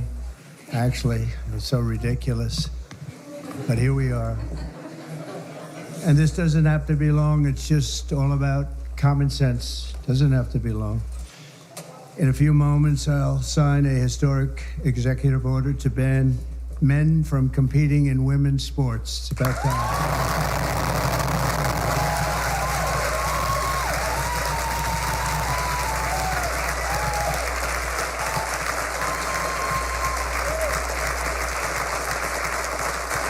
Under the Trump administration, we will defend the proud tradition of female athletes, and we will not allow men to beat up, injure, and cheat our women and our girls. From now on, women's sports will be only for women. But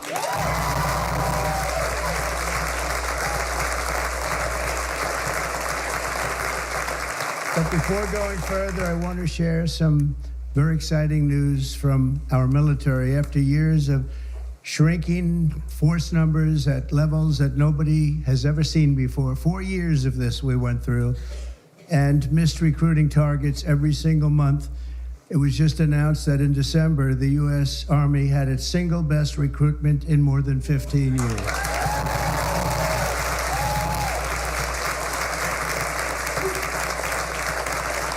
Every single day, nearly 350 new soldiers enlisted to defend our nation, and they're very, very happy to have done so. We've done lots of interviews, and we asked why this was taking place now, and they just said there's a spirit about our country that they haven't seen in many, many years, and I happen to agree with that.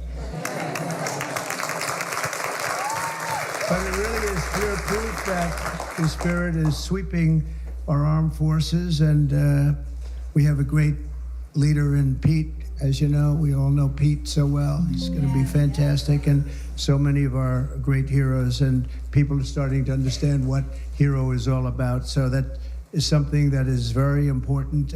We've gotten the woke lunacy out of our military. And now we're very importantly getting it out of women's sports. That's taking place very strongly. So in recent years, the radical left has waged an all-out campaign to erase the very concept of biological sex and replace it with a militant transgender ideology. You've heard a little bit about this, haven't you? Huh? Just a little bit. Does anybody agree with them? No. Would be not a good thing to say yes right here. Female athletes have been forced onto the front lines, and men claiming to be girls have stolen more than 3,500 victories, that's a lot, and invaded more than 11,000 competitions designed for women. Last year, a male cyclist posing as a woman competed in the 800-mile Arizona Trail Race, a very big deal in cycling, and obliterated the women's course record by nearly 5.5 hours. Sounds like a lot, doesn't it, huh? 5.5 hours, but you have to hear the weightlifting records. You think that's bad. The weightlifting's worse. In 2023, a man in women's powerlifting broke 2 world records and outlifted his closest female opponent in one event by 440 pounds.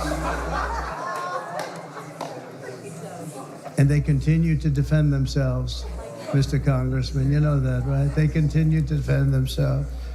We hope they continue onward because I don't think we can lose a race.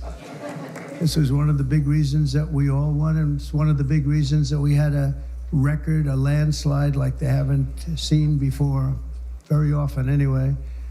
And who could forget last year's Paris Olympics where a male boxer stole the women's gold medal after brutalizing his female opponent so viciously that she had to forfeit just after 46 seconds, and she was a championship fighter. And actually, they had 2 women or 2 people that transitioned, and both of them won gold medals, and they won them very convincingly. But all of that ends today because with this executive order, the war on women's sports is over.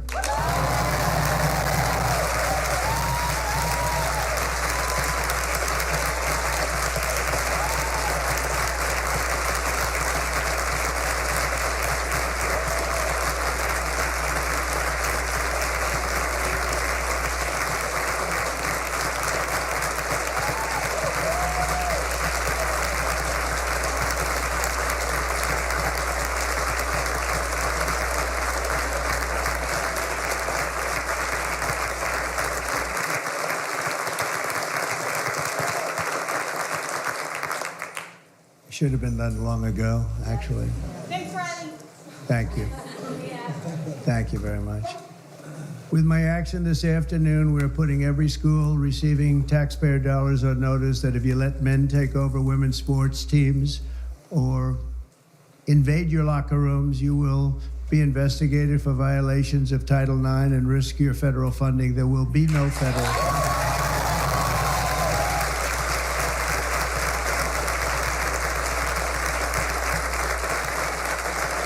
So this will effectively end the attack on female athletes at public K-12 schools and virtually all U.S. colleges and universities. I don't think we've missed anything, but if we do, we'll make it up very quickly with an order, and I don't think we will at all. I want to, before we go on, I want to thank so many people that have worked so hard in the political establishment, and they're before me largely, and I think I'm gonna miss a few. It always happens when you do this, but it's just one of those things. But we have many senators here, many governors here, many state attorneys generals here. They're all over the place, actually, I see. Some of them went after me, but they failed.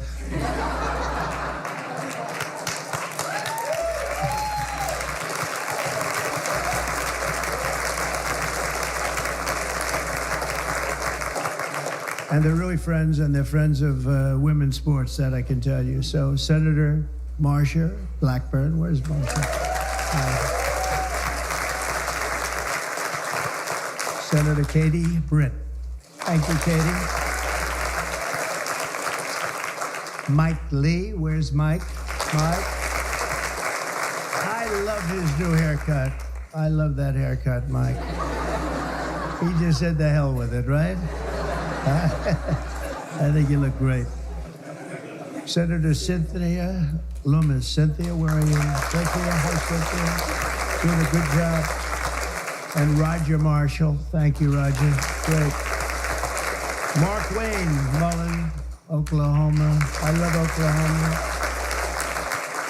I don't know what it is, Oklahoma. I won 77 out of 77 counties. It's never been done. Second was Ronald Reagan, 56, right? Yeah. And Tommy Tuberville, a great coach.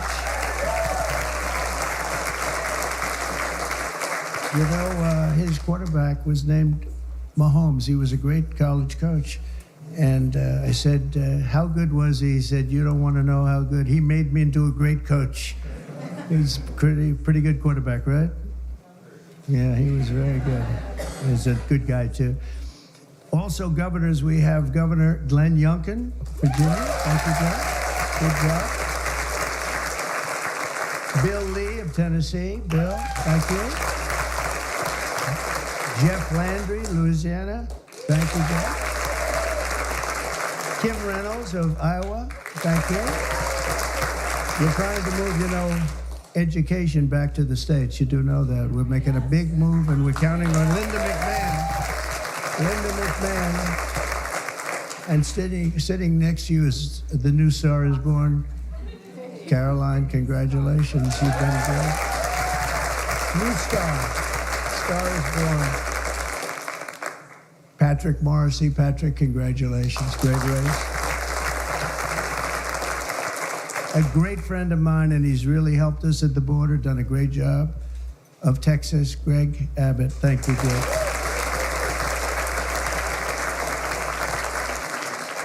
Jim Pillen, where are you? Jim, very good. Very good. Are you feeling good? He had a bad fall. You doing all right, huh? Good. You look great. Brad Little. Brad, thank you, Brad. Good job. Good job. Do you like education going back to your state? You'll make it top, right?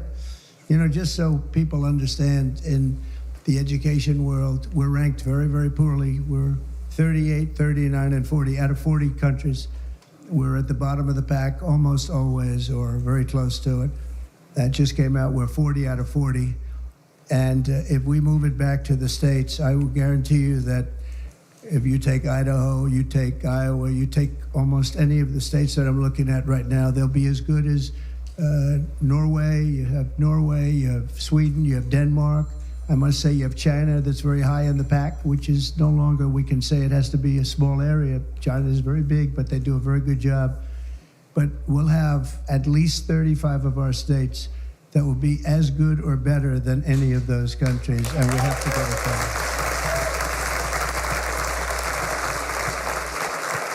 Attorney General Steve Marshall. Steve, thank you very much. Steve, wherever you may be. General Tim Griffin, thank you. Thank you. A person who was so wonderful. Brenna Bird, where are you? Brenna Bird. Thank you.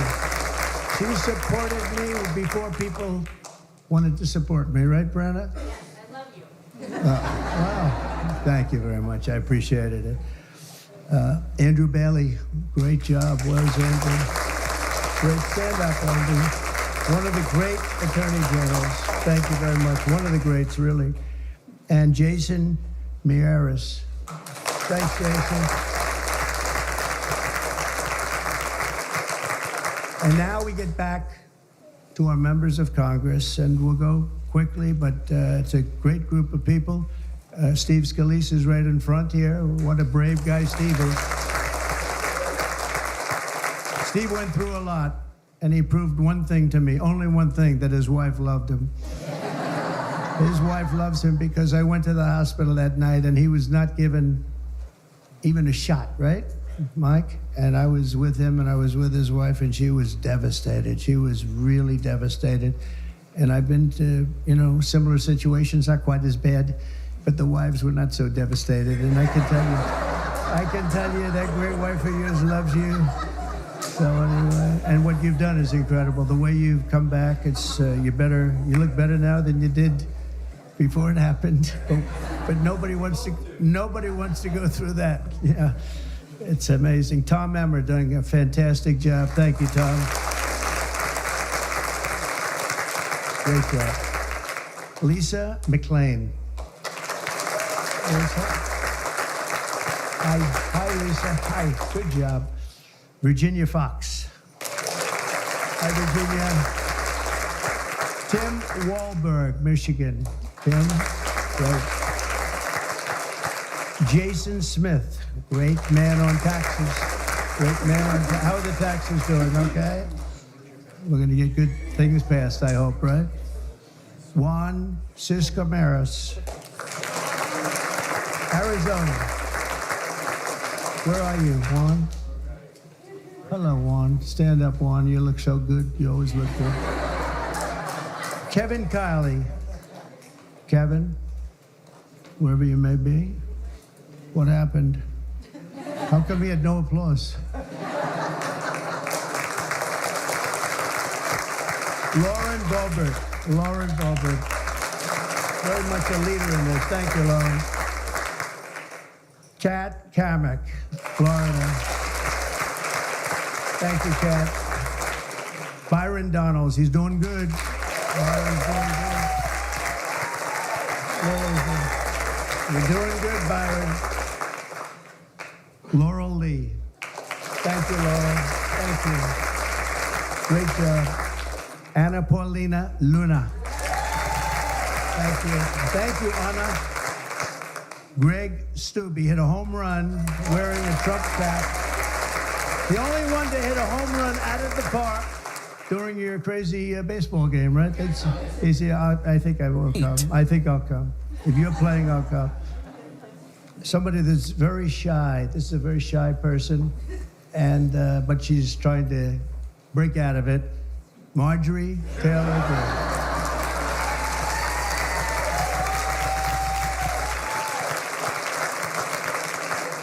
Victoria Sparts. Thank you, Victoria. Great job. Ashley Hinson. Ashley, thank you. Marionette Miller Meeks. Good job, you did. Good job. Great job. Mary Miller. Julia Letlow. Hi, Julia. Claudia Tenney from New York. Claudia. Hi, Claudia. Hi. Great job. Nicole Maliatakis. Hi, Nicole. Doing good. It's a great poll with you, Nicole. Michelle Fishbach. Thank you. Great job. Ann Wagner, Missouri. Thanks. Sherry Biggs, South Carolina. Thanks, Sherry. Great job. Nancy Mace. Where's Nancy? Please touch it. Oh, are you a believer in what we're doing, Nancy? Nancy takes it on right from the start, right? Would you like to say something? Would you like to say we're doing the right thing? Good. Good. Thank you very much. Thank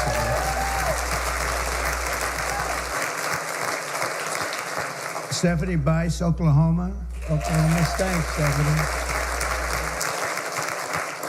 Diana Harshbarger. Thanks, Diana.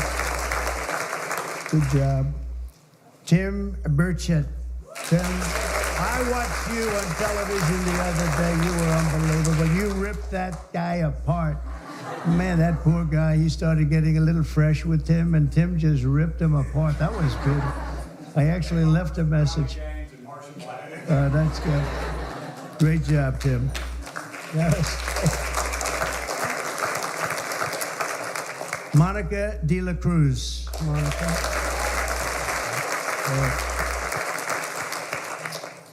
Ronnie Jackson. Ronnie. Dr. Ronnie. He's a doctor, a great admiral, and a great congressman, right? Pretty good. He has his choice. What do you like doing best, Ronnie? I like being your doctor best. Who is the healthiest patient you ever had?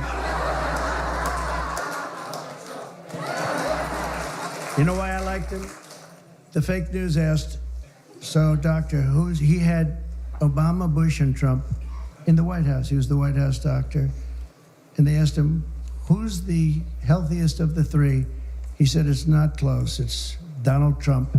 And from that moment, I love this guy. Right? Thank you, Ronnie. Wesley Hunt from Texas. Hi, Wesley. Beth Van Dyne. That's from Texas. Thanks, Beth. Burgess Owens, a great athlete, NFL star. An NFL star. Ken Kiggins from Virginia. Thank you. Thank you, Heather. Thank you very much, Jen. I appreciate it. Harriet Hageman, what a lawyer. Ooh. One of the best, one of the most talented lawyers you'll ever see. What she did to her opponent was horrible. Let's see, who was her opponent? Let's see. Oh, does anybody remember her opponent? We tend to forget. We forgot that one, huh? And you know, your speaker, I'm going to introduce him later anyway, but your speaker has been fantastic. Stand up, Mike. What a good man. A really good man. Also, some friends of ours, Sage Steele has been very strong on the issue. Sage, thank you. Thank you very much.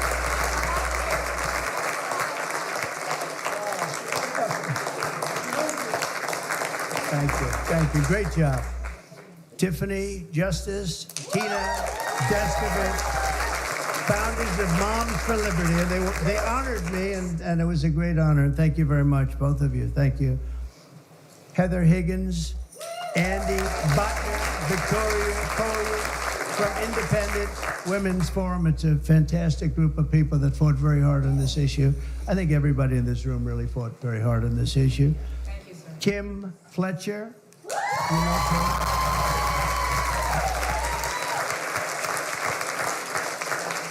Kim? Debbie, I think Debbie's here. Crew Lidis.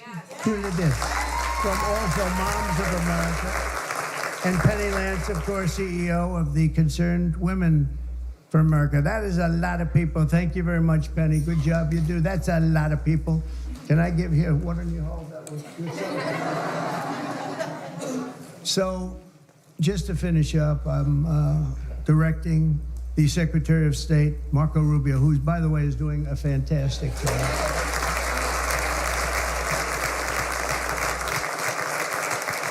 In fact, he just left Panama. We're trying to take back the Panama Canal, little things like that. It'll all happen. But Marco is going to make clear to the International Olympic Committees there, and he's going to make it as clear as anybody can make it, that America categorically rejects transgender lunacy. We want them to change everything having to do with the Olympics and having to do with this absolutely ridiculous subject that we even have to talk about this subject. If you went back 10 years or 15 years and you would move forward and listen to this, you'd say, what the hell are they talking about? This is impossible. But you have people out there, Democrats, that are still totally in favor. They can't win the argument. They can't win a debate. They look like fools, and they continue to go on. And it's okay, because as long as they do this and open borders and all of the other things they talk about, transgender, everything, all they want to do is transgender and men playing in women's sports and all of these crazy things. And if they continue, I think we're going to end up ultimately, it's not going to matter because we're never going to go along with them, and we're just going to keep winning elections, right, Mike? So when the Olympics comes to Los Angeles, I was responsible for getting the Olympics, and I said, oh boy, this is terrible because I got the Olympics and I won't be president. And then what happened is that an election, strange things happened in an election. So I missed 4 years, and now I have the Olympics. It was sort of circuitous. It was a circuitous situation. And we also have the World Cup coming, which is going to be fantastic. And we have, as you know, very importantly, 250 years coming. That's a big one next year, so that's a very big one. But in Los Angeles in 2028, my administration will not stand by and watch men beat and batter female athletes, and we're just not going to let it happen, and it's going to end, and it's ending right now, and nobody's going to be able to do a damn thing about it, because when I speak, you speak with authority. And for the same reason, just to make sure, I'm also directing our Secretary of Homeland Security, Kristi Noem, who's also she's out there with you, Greg, a fantastic job. She's unbelievable. I was watching her riding yesterday on a horse. She was as good as anybody. She's very good. To deny any and all visa applications made by men attempting to fraudulently enter the United States while identifying themselves as women athletes to try and get into the games, maybe where they are unable to get into the games. We're honored to be joined today by many incredible advocates for women's sports, including the brave swimmer at the forefront of this battle. And Riley Gaines is a person that I've been watching.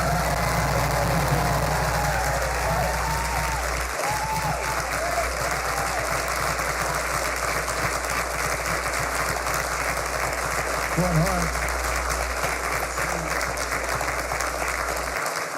Riley was a 12-time All-American. Well, that's pretty good. 12-time All-American who sacrificed countless hours in the pool just for a chance at the title. It's so important to her. She gave up everything and just gave everything she had.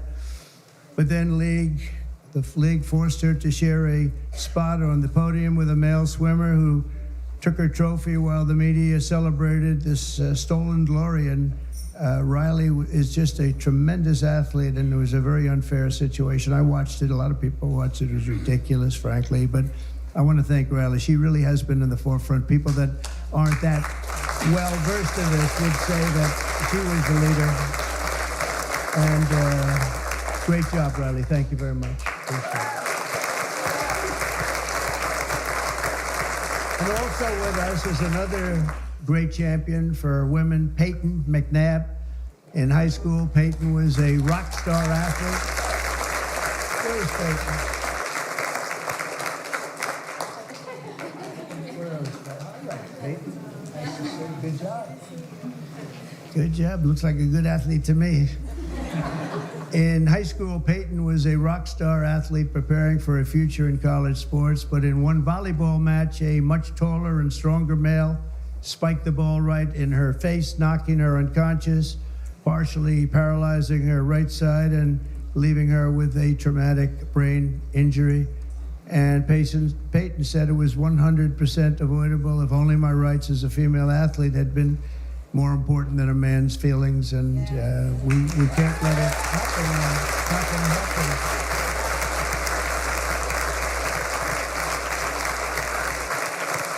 Not going to happen anymore, Peyton.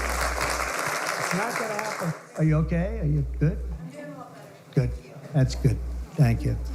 We're also pleased to be joined by many incredible leaders on this issue. And as I mentioned before, Speaker Mike Johnson, and he has been so strong on this issue because he's a man of common sense. I mean, it really is. It's common sense more than anything else. So, Mike, thank you. Great job. Great job in everything. He's got the easiest job of any politician in history. He's got the nicest, like 200 and almost 20. It sort of varies between, depends on how many people I take from my administration. It goes up and down a little bit, but I promised I won't take any more. I just wanted to see how good he was. I was testing him. And we have some great people, but he's filling them up rapidly. He had some big wins the other day, very big wins the other day. But you've done a fantastic job. Thank you very much, Mike. We appreciate it. We all appreciate it. And also the dozens of members of the House and Senate and governors that we, attorney generals, so many people, and the people outside that can't even get in. This room is packed, and I offered to build a ballroom. I'm very good at building ballrooms. I build beautiful ballrooms. And I actually offered to build a ballroom for the White House. I was going to build it right there. This was going to be the reception room, and then I was going to build a beautiful, beautiful ballroom like I have at Mar-a-Lago, as beautiful as it can be. It was going to cost about $100 million. I offered to do it, and I never heard back. I offered to do it to the Biden administration, very active administration. They didn't hear back, and I said again and again, 3-4 times. I said to top people, and they just didn't know what to do. They sort of said, "This is good," but they had no idea. So I'm going to try and make the offer to myself, Because we could use a bigger room, right, Marcia? We could use a bigger room. President, would you like to build? Yeah, I would. We could use at the White House. It would actually be a beautiful addition. It's going to cost nothing. I'll spend the whole thing myself, and we'll do a big, beautiful room, but we could use it at the White House. You know what they do when they have a big ceremony to put up a tent? And somehow I think we've outgrown the tent stuff, right? Don't you think? So we'll see if they can, we'll see if Trump will approve it. But the actions we're taking today are the latest in a sweeping effort to reclaim our culture and our laws from the radical left crusade against biological reality.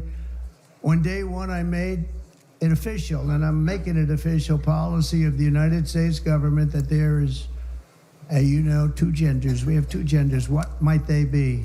Man and woman, right? Male and female. Male and female. Can't think of too many others, but it's pretty amazing. I rescinded federal funds to, and this is so important, to any program that promotes transgender ideology using taxpayer dollars. We're not going to do it. We're not going to do it. And last week, I effectively banned the chemical castration and surgical mutilation of minor children.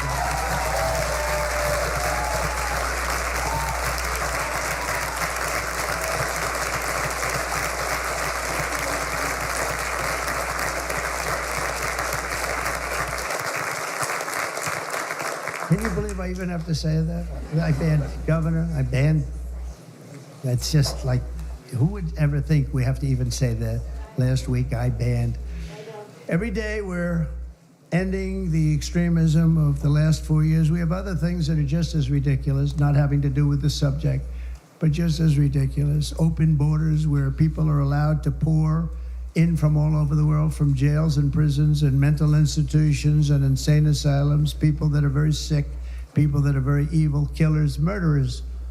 Many of them murdered more than one person. And we have to justify the fact that we're moving them out. We are moving them out in tremendous numbers. Tom Homan and Christie are doing a fantastic job, and the governor and other governors too. But that we have to even fight for this stuff is just incredible. The media doesn't want to talk about it because it's nothing they can talk about. It's just, they just don't want to really talk very much about it. Serious problem, but we're doing a great job, and the people understand, and that's why we won in a landslide. You know, they made it easy, and at some point, you know, we have to hope they do come around because we can never let this happen again. What's happened to our country, we can never let this happen again. So we are restoring sanity and common sense very simply to our government. We're defending the rights and safety and pride of the American people, including our great, great, great female athletes. What athletes you are, too.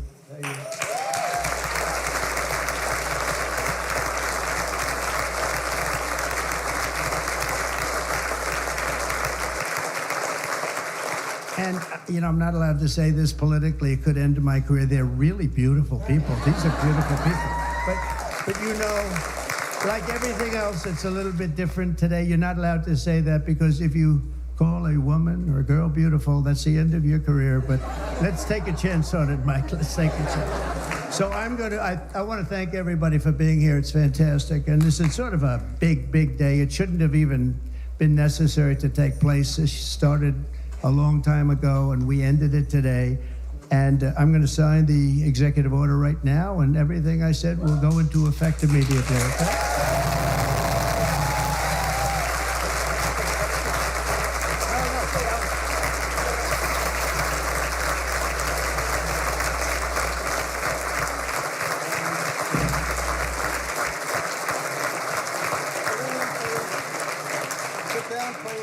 Down from. Thank you. Everybody, thank you. You know, if you'd like to gather around me, I think I'm going to be okay. Come on. Come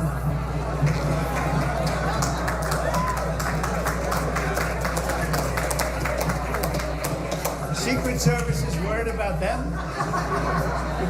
If we have to worry about them, we have big problems. Okay, you want to have a tune? You want to have this? Watch what I do, and then I'm going to give you some dance, okay? You ready? What a nice picture this is, huh, Governor? You ready? We'll do a good job. Wait a minute, first that. I want to make this a really good signature. Because this is, you know, this is a big one, right? Sit down, please. Oh, I think we have a 10. We have a 10.